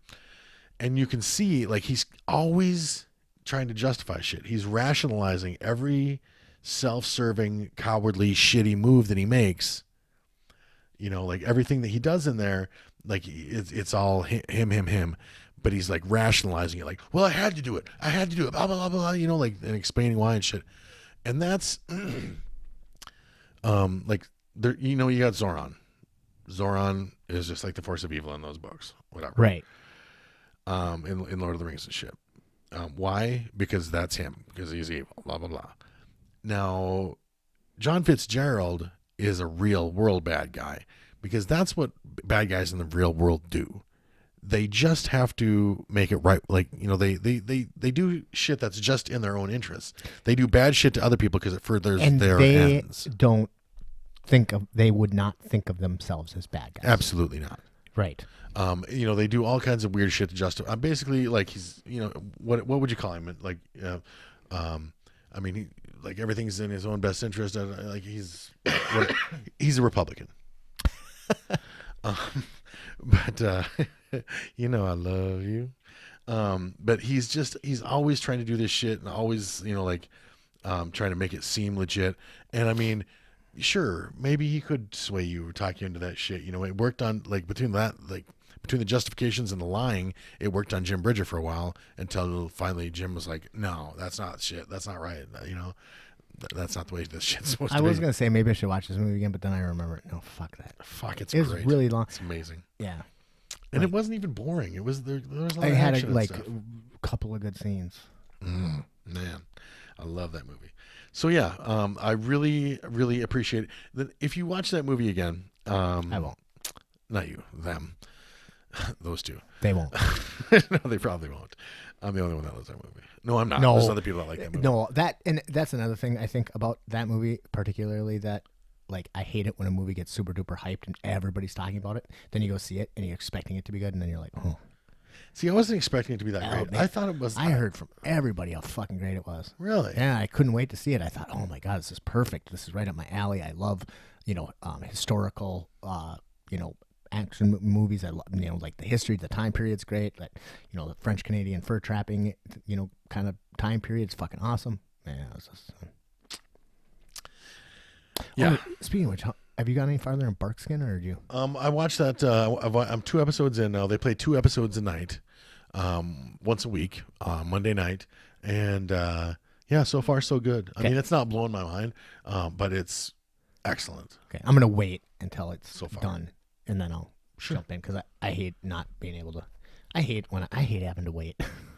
So Drives me John fucking Fitzgerald, crazy. excellent bad guy, just because that's how, you know, like, Tom Hardy's a great actor. You can see that. Yes, Leonardo DiCaprio was excellent in there too, but Tom Hardy kind of fucking, like, for me, kind of stole the show, because the whole thing, like, every time he's, you know, speaking, I'm like, that's how people do fucked up shit. They talk themselves into it, you know. So, All right, well, Abby, this one's for you. I was trying to think of one of my favorite female bad guys. I've got a few. They just didn't make the list. Well, but I didn't want to, like, force it, Sure. right? But I was thinking about how great Glenn Close is as a bad girl. Yeah, and, like, in Fatal Attraction, like, she was just evil and awful and whatever. But I Super crazy. didn't love the movie. So, like, if I didn't love the movie, I can't really consider her like this.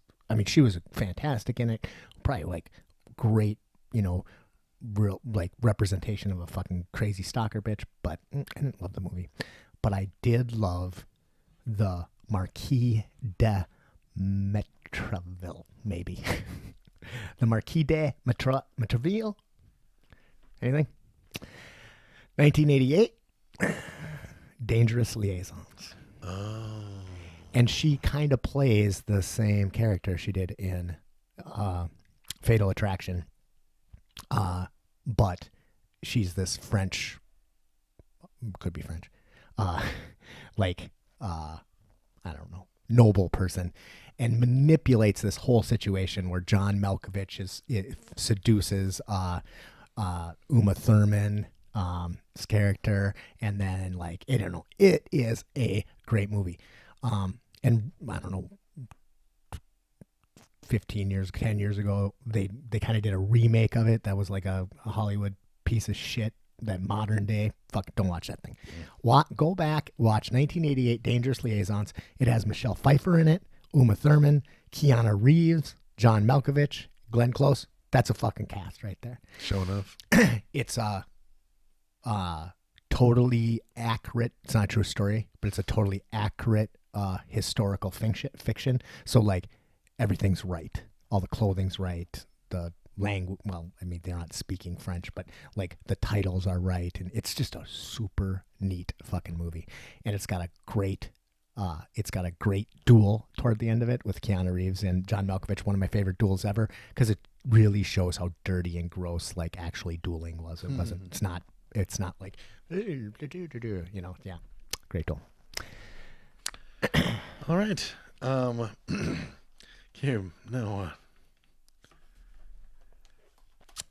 This one you'll know this guy.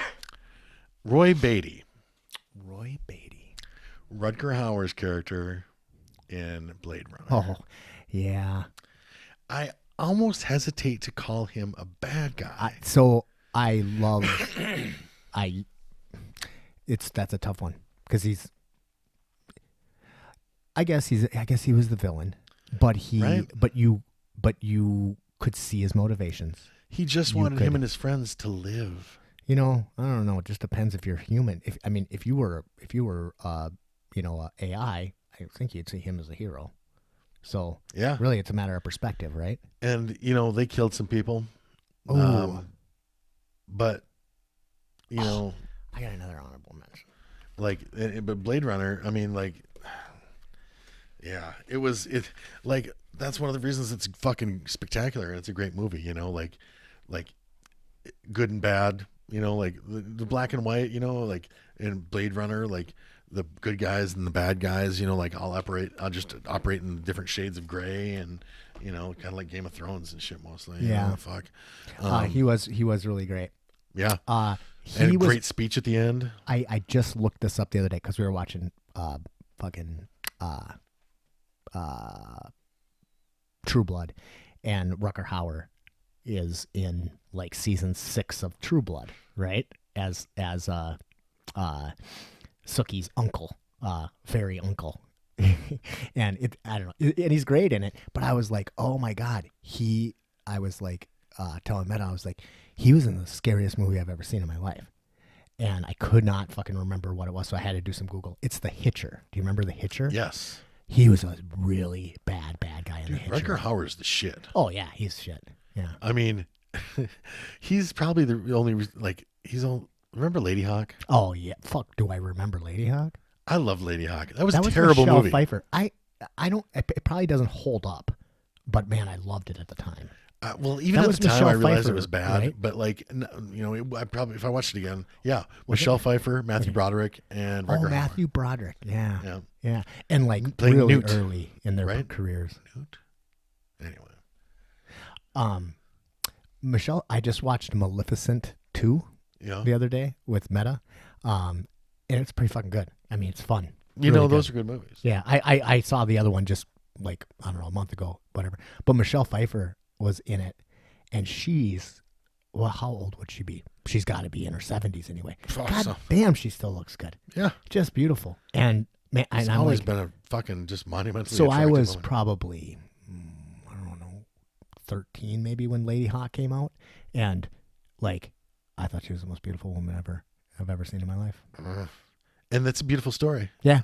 I mean, like the music and shit like that is fucking really. I mean, you watch that movie, you do not get confused about when that movie was made. Okay, it's been so long. I'm gonna have to look at some closer. How about Blind Fighter? Fuck, something like that. Where he's blind. He's like this blind swordsman. That might have been the name of it. It was bad. Yeah, he's been in some stinkers. Well, but he's also been in some. Like, still watched it a bunch he of times. was Roy Beatty. That he was like Blade Runner. He was amazing in there. That speech, like his little speech at the end. It's super famous. Yes, I do know it, but I'm not going to do it right now. You know Blade Runner was set in 2020, right? Yeah, was that it? 2019, 2020. I remember. In the geekdom that was like. It was like they were like Happy Blade Runner Day. We just passed the date of when this was flying cars and shit like that. Yeah, it's really weird how technology, or how future, or science fiction, near future science fiction is sometimes so far off in so many different ways. Like they give us too much credit. Yeah, but then we'll be here then. No. Yeah, but like in Star Trek, they got transporter beams. Right, but then they still got to carry around a fucking they got to fucking carry around a tricorder and a separate thing that they have to hit in order to like communicate with somebody. Come on now, really? You couldn't put those in one thing? Like nobody would have conceived of that. You didn't talk to anybody at Apple about that? Yeah. Yeah, good one. Yeah, Roy Beatty. So I was saying earlier, and this was an honorable mention because I didn't think of it until we were sitting here talking. But I think what makes a really really great bad guy is being quotable. And so I'm just going to do a quote from this guy and see if you can get it. Which one should I do? Okay, got it. Never rub another man's rhubarb.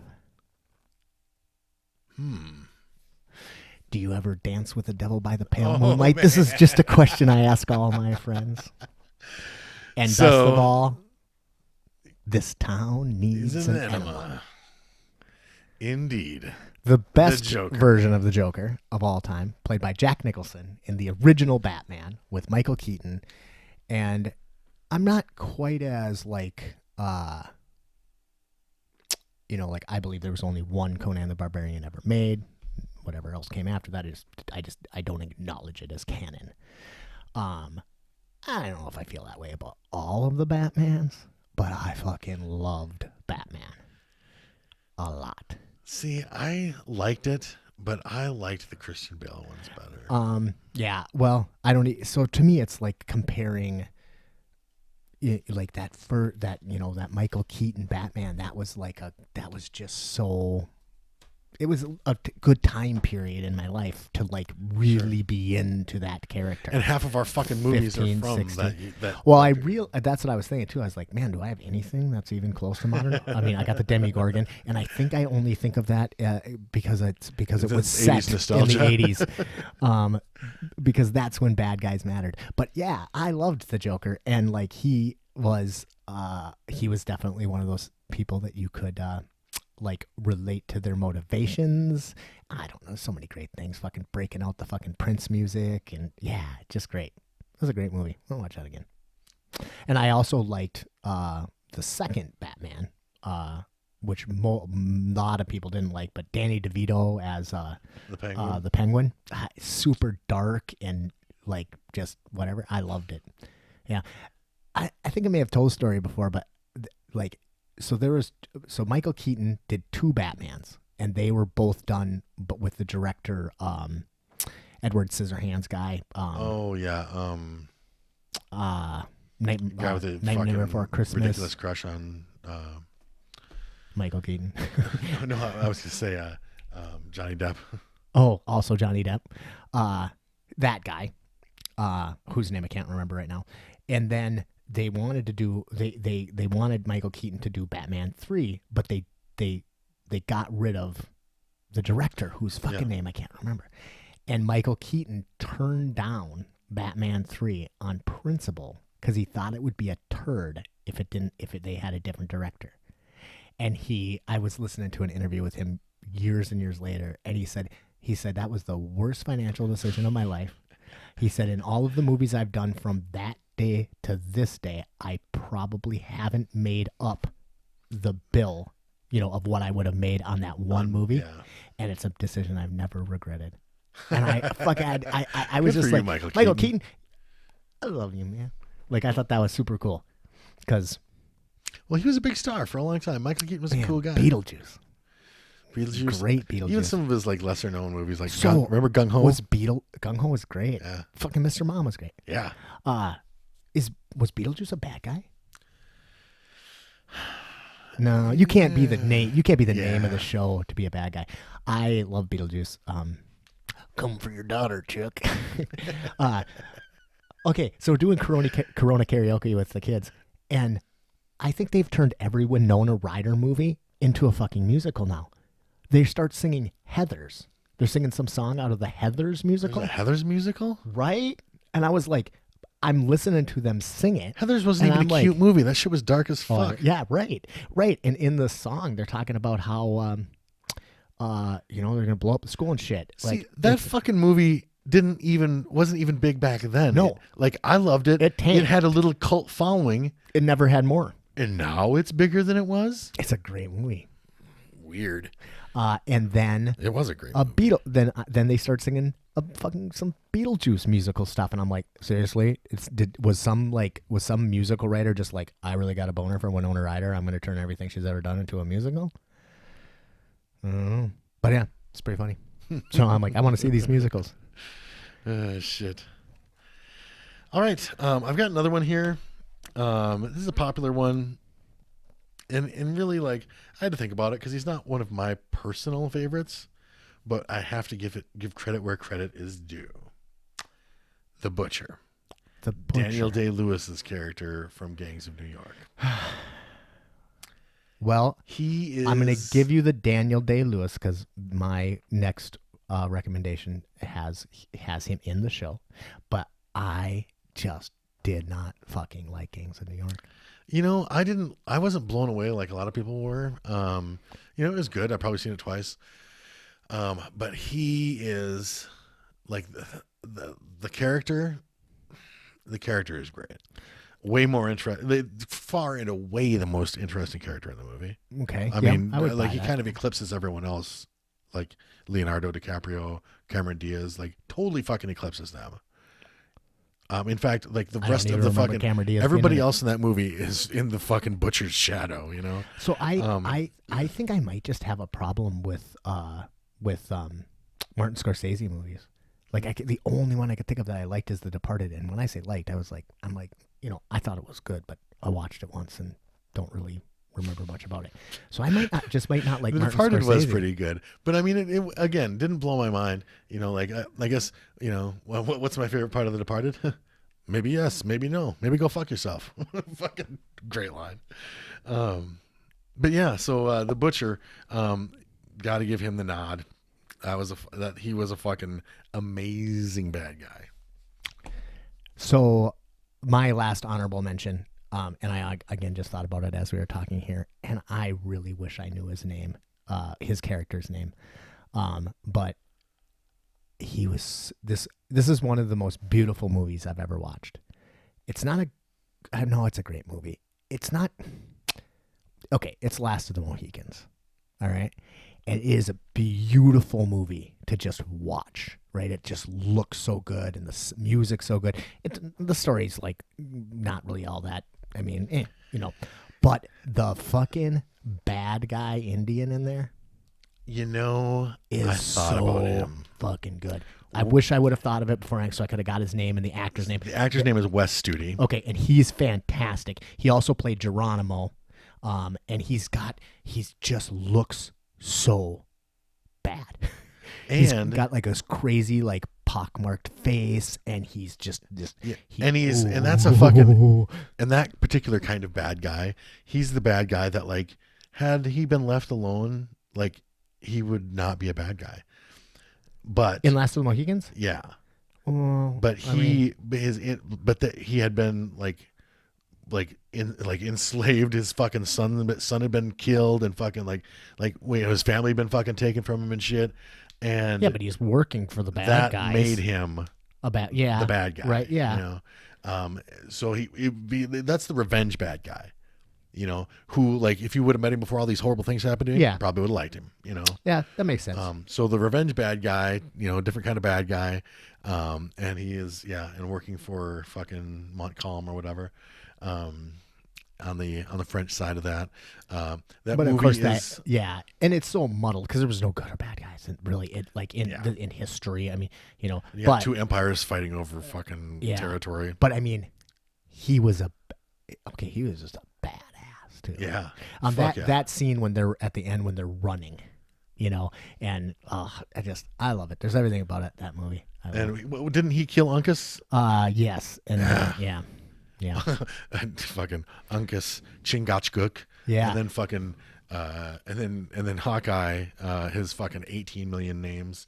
Daddy Bumpo, fucking the Long Carabine, fucking you were into the book? That so that movie does not translate well from James Fenimore Cooper's original text, but those, and I don't even recommend that you read them because they're not the I read. couldn't read them. I couldn't listen to them. They were just bad. But wasn't the main character Daniel Day-Lewis's character? What was his name in the book? He was Hawkeye. No, maybe it was. Though I thought I remembered them saying they changed his name from like something like Natty Bumpo. Maybe was Natty Bumpo a different person? That's another. No, Natty Bumpo's him. Right. That was his original. That was I think that was the first time he was referenced by Cooper. Because there was like 6 books or something, 5 books. Anyway, I don't even fucking. But I'm only passingly familiar with fucking. Well, maybe that's not true. Regardless, with the Deer Slayer and Last of the Mohicans. The movie, is just a standalone, nothing to do with the book. It's a visual feast. A visual feast. That's the best way to describe it. Because like there really isn't shit for dialogue in it, and you don't really even necessarily. I mean, you understand basically like they have the girls. If they don't get the girls back, and Daniel Day-Lewis's acting isn't even going to blow your mind in that. He doesn't really act. Though I do love the real standout performances except for probably West I love Studi. the scene when they're gonna burn the guy at the stake and he takes the shot. That's a great scene. There's a lot of great. It's scenes. It's a decent movie. Yeah. Also it has quite good really. What's her name? Don't remember. But who played the girl? She was also in 12 Monkeys. The brunette girl with the pretty eyes. Yeah. I can't fucking think of. Yeah. Damn. Well, anyway, that was an honorable mention, so I didn't do any research on it. But I want to watch that again. I've got one honorable mention here left. Oh no, wait! I have one bad guy left. Then I have a quick side note. Then an honorable mention. Oh well, sorry. I went a little long. I always do. So the last person on my list, Max Cady. Robert De Niro's character in the remake of Cape Fear. Oh yeah. Fuck, that movie was scary. Yeah. He was fucking scary. He was fucking terrifying. That's a good bad guy.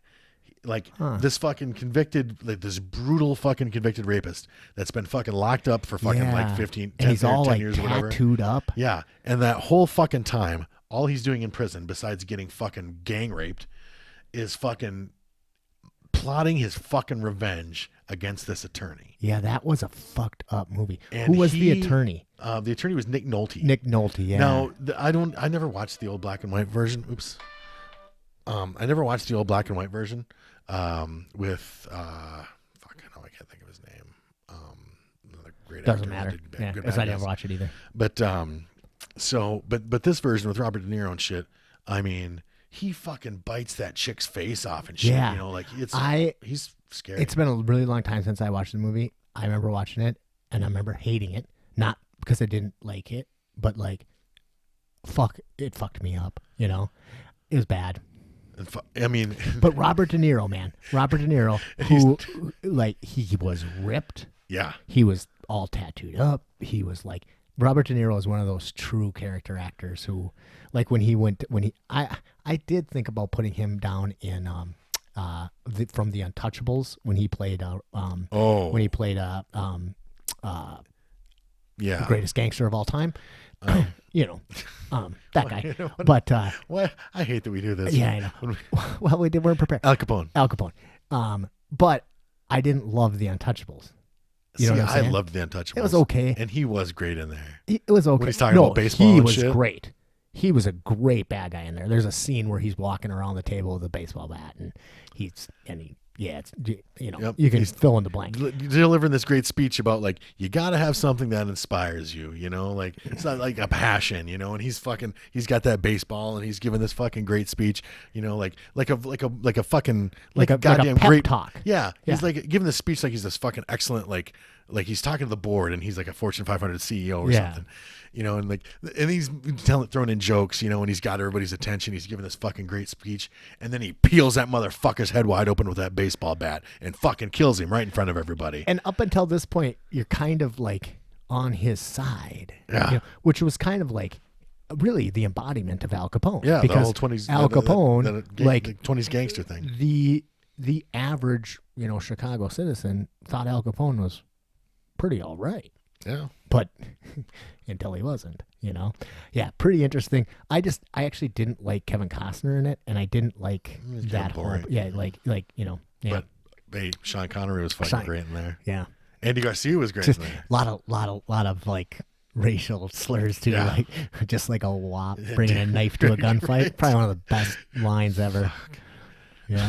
But, who else did you say? You said Sean Connery and who? Oh, Andy Garcia was in there. Who was Andy Garcia in that? He was a brilliant marksman. He was a young cadet. Oh yeah, I kind of. He was remember. Italian. Yeah. Oh yeah, that's Sean right. Connery because him and Sean Connery would get kind of like go at it. Yeah, that's right. Yeah. Yeah. Dirty Mick and a fucking wop. Yeah. Yeah. But yeah, Max Cady, scary character. Robert De Niro plays the shit out of him. Do you remember his little speech about why he has a genetic leg up? What year did that come out? Oh man, it was. That's the 80s. when I watched it. Okay. One time in the theater. Thought I was going to shit myself. Never again. Because he talks about how like daddy spoke, or was it daddy handled snakes and mama spoke in tongues and drank strychnine.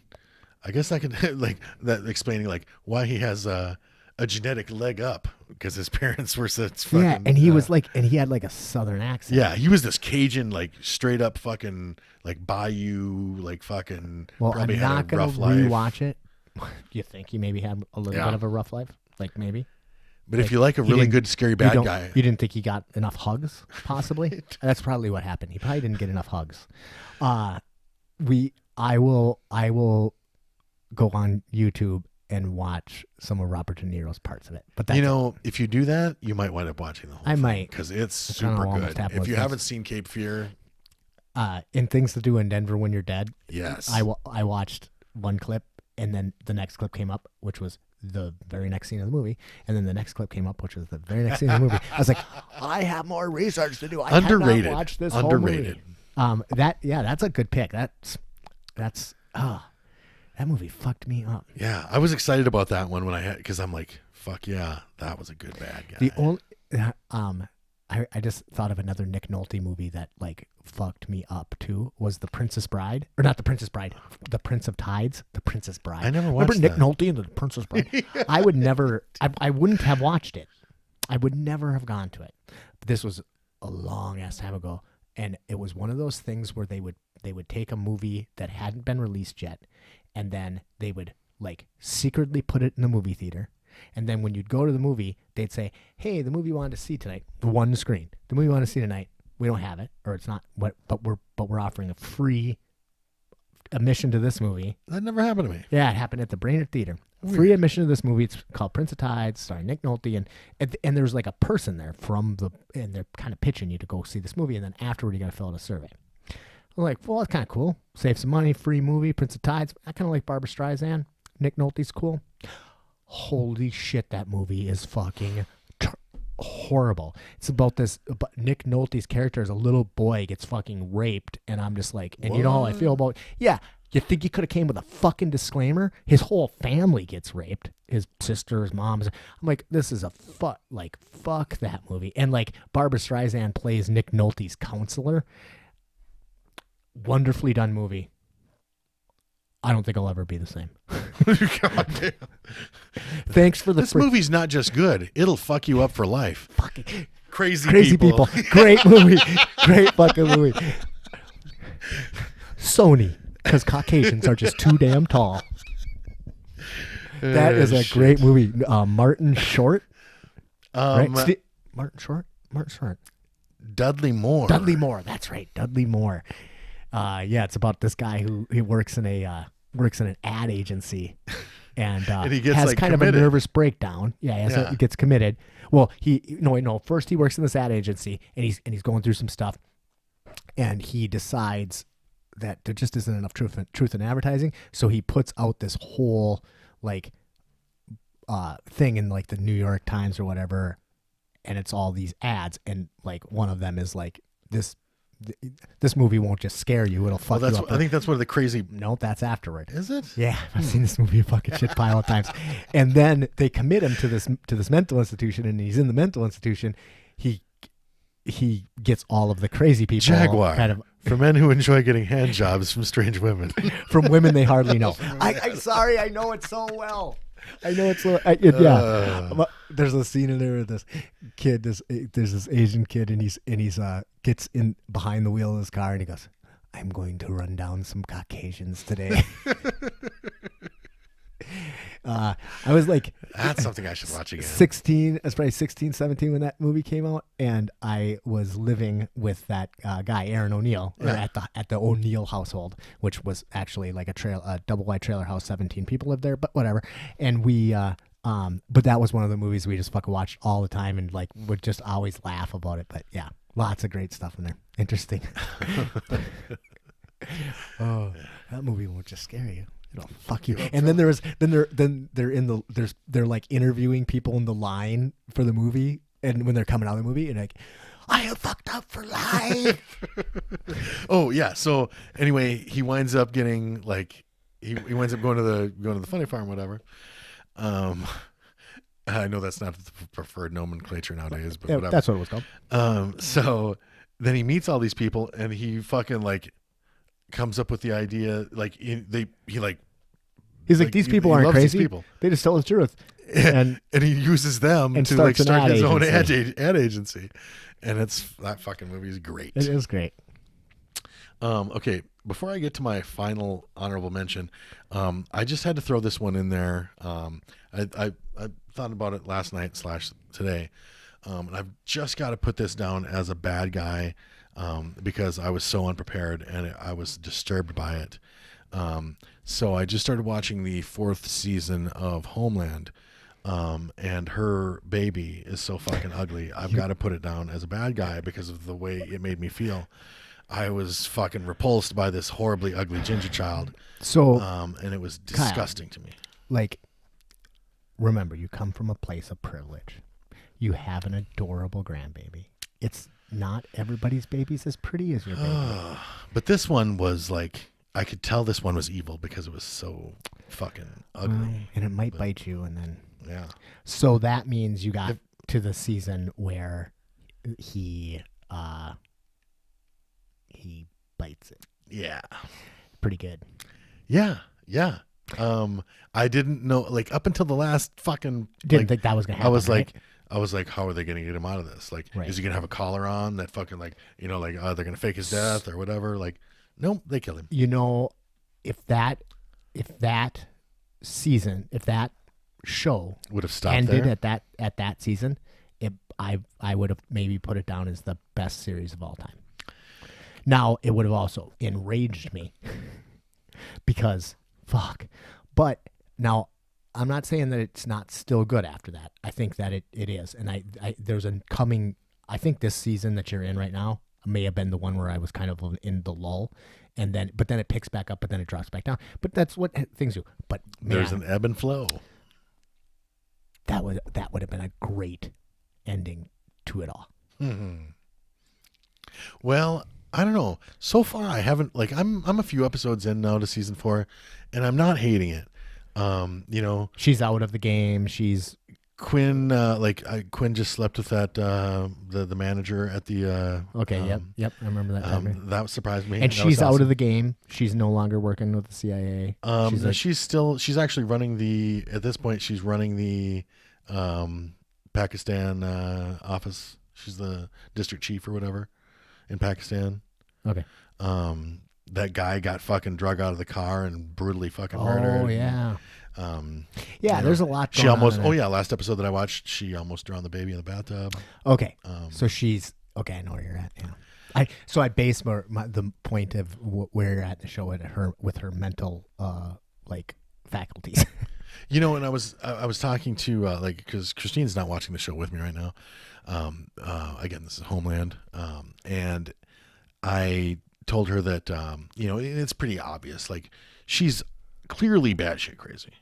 The character, not Christine.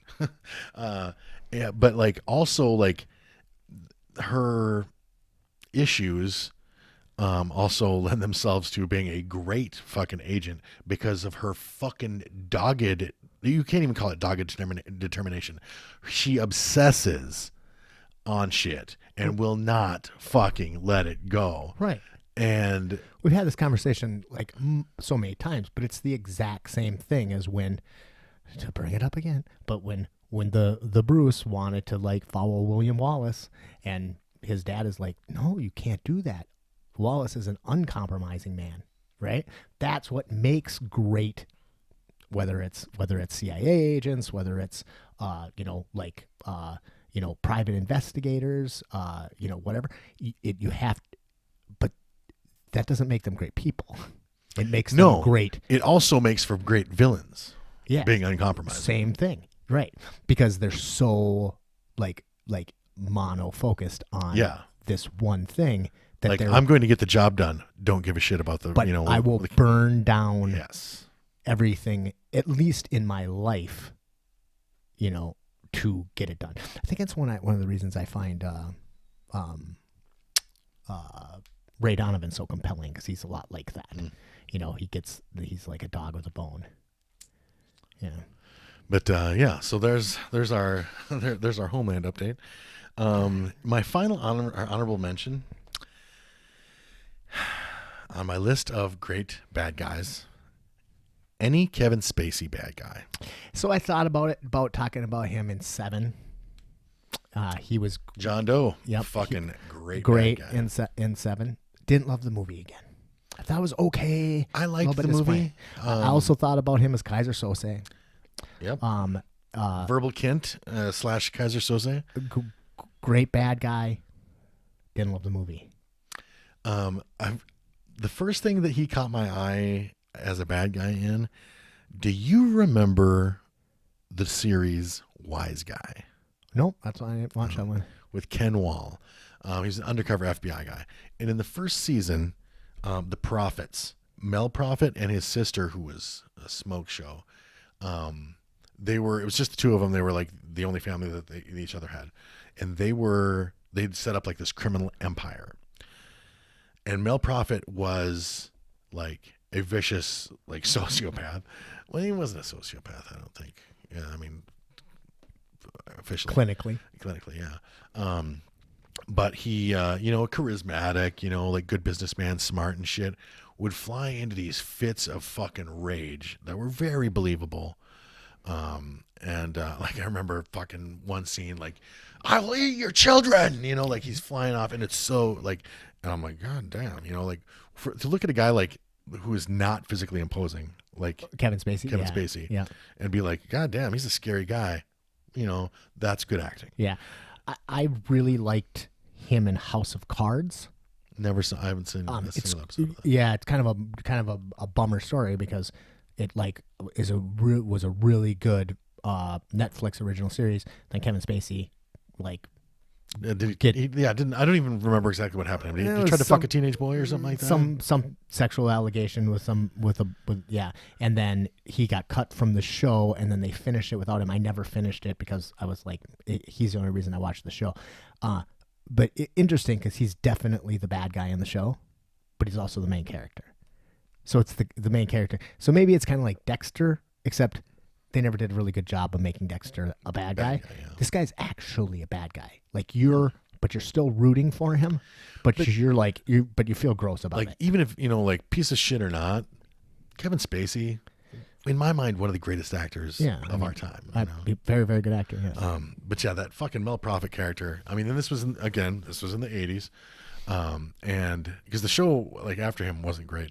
I mean, it wasn't horrible, but yeah, his character was so good in there. And at the end, like, and one of the cool things and one of the things that I will never forget about this is was it Vincent Terranova or something like that?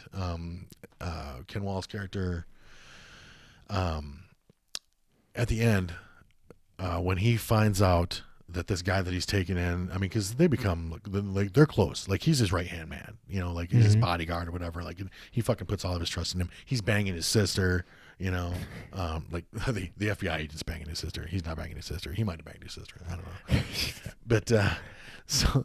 But when he finds out that this guy has betrayed him, I mean, because he actually comes to like feel for him, like they're close, like they're actually close. Mm-hmm. And it's tough for him when Prophet finds out that he's he's been betrayed. And they play like fucking like Knights in White Satin, and this guy is like just the heartbreak, watching him go through the fucking heartbreak. Like his best friend has just fucking like sold him out, was never who he thought he was in the first place, and he's fucking crushed. And I'm just like, God damn. This is a series? It was a series, yeah. What's it called again? Wise Guy. Huh. But I mean, very dated, like it's from the 80s when you watch it, but goddamn, like his performance in there was fucking amazing. And that's the first thing that I ever saw him in. Huh. Yeah. He was good. Which, yeah. So he plays good bad guys. He does. He's a bad guy. So do you want to do something? What's our next list? What do you want to do for our next list? We don't necessarily have to do it the next episode, but we'll have to on ponder that unless we get some good suggestions. Okay. But if we don't put it out there, we won't do it. True. What could we do?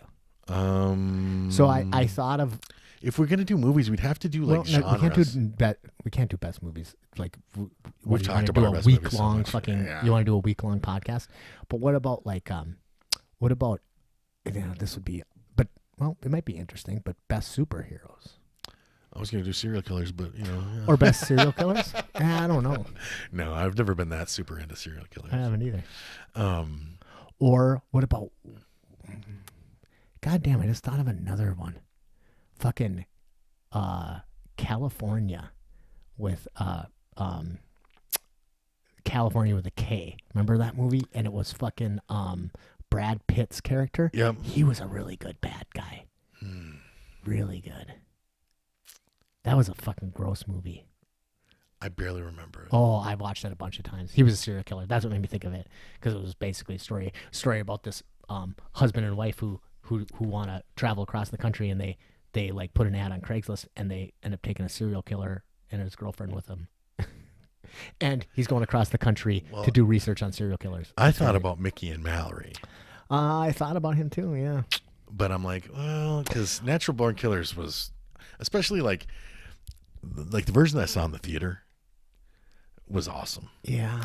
And then they fucking edited the shit out of it when it went to like I guess it was VHS. They did? Yeah, edited the shit out of it. But then eventually they put all that shit back in. They put out a director's DVD, cut. And then it was awesome again.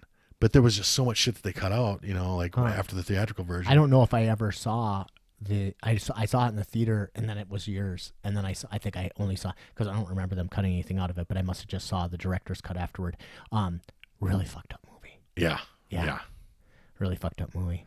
And I mean, just one of those like, oh man, like it ended, the serial killers like fucking like, oh, but then you're rooting for them, and they're not like, they didn't have a lot of like redeeming qualities.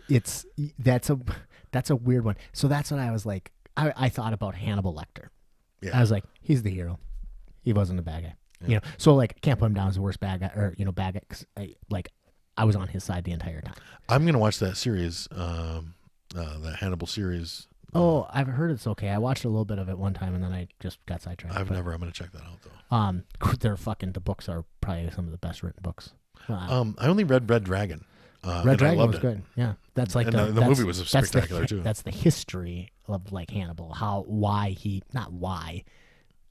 but like how he got to where he was. Yeah, pretty interesting. Really interesting book. Yeah. I think I've read them all. Cool. So anything else you got? I think I was going to just say one thing about like switching subjects, but I was talking to a friend of mine, and she was saying that she's been getting mean mugged when she's like walking around like wearing a mask. You know, I've seen a little bit of that, but you know me, like, you know, the fuck you looking at? Say something, you know? I haven't had any of that happen yet, but I fucking can't wait. Man, it's fucking. So I'm just putting the warning out there right now. You want a mean mug? Bring it on. I'll discuss it with you at a very social distance. That's the fucking stupidest thing in the world. If somebody is getting angry at me for protecting them, then they really need to go fuck themselves. It's not so much angry. It's just like pussy, you know, like fucking that shit. And and I'll give you a hint. If it does happen, you're gonna be able to tell them. You'll be able to, you know, like it's not going to surprise you what that person looks like. Because it's like I can understand people getting irritated with people who are maybe not wearing a mask in a situation where they should be, or not practicing social distancing. But if you're getting pissy with somebody for inconveniencing themselves, because wearing a mask sucks, it's not fun, to protect your safety, then you really just need to go fuck yourself. I mean, that's your really only option. Yeah, that's the stupidest thing I've ever heard. You know, it's the very dumbest people of that tribe are the ones that, you know, that particular tribe. That is crazy. Yeah. So let's end on that. All right. Well, we'll put our ginormous brains on what other kind of lists. But if you guys have any suggestions for us, please let us know, and we'll be back real soon. All right. We'll see you next time.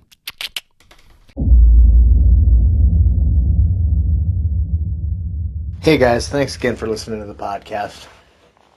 It's been a weird week. Taking you out tonight, I'm going to play another song by Steve Johnson. This is an old one, and it's called The City. And I don't think it's ever been more poignant.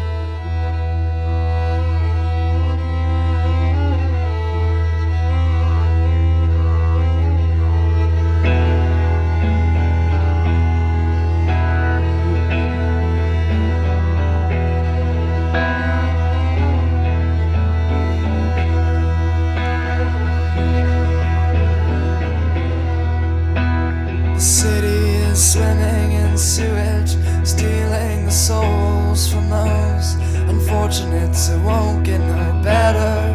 I don't see that happening soon.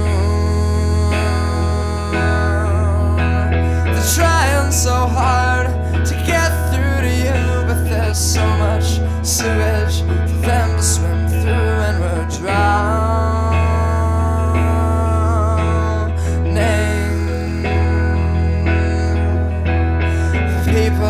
Drifting and laughing and crying and trying to find a reason for themselves, and I don't see that happening soon. They're trying so hard to get through to you, but there's so much sewage for them to swim through, and we're drowning.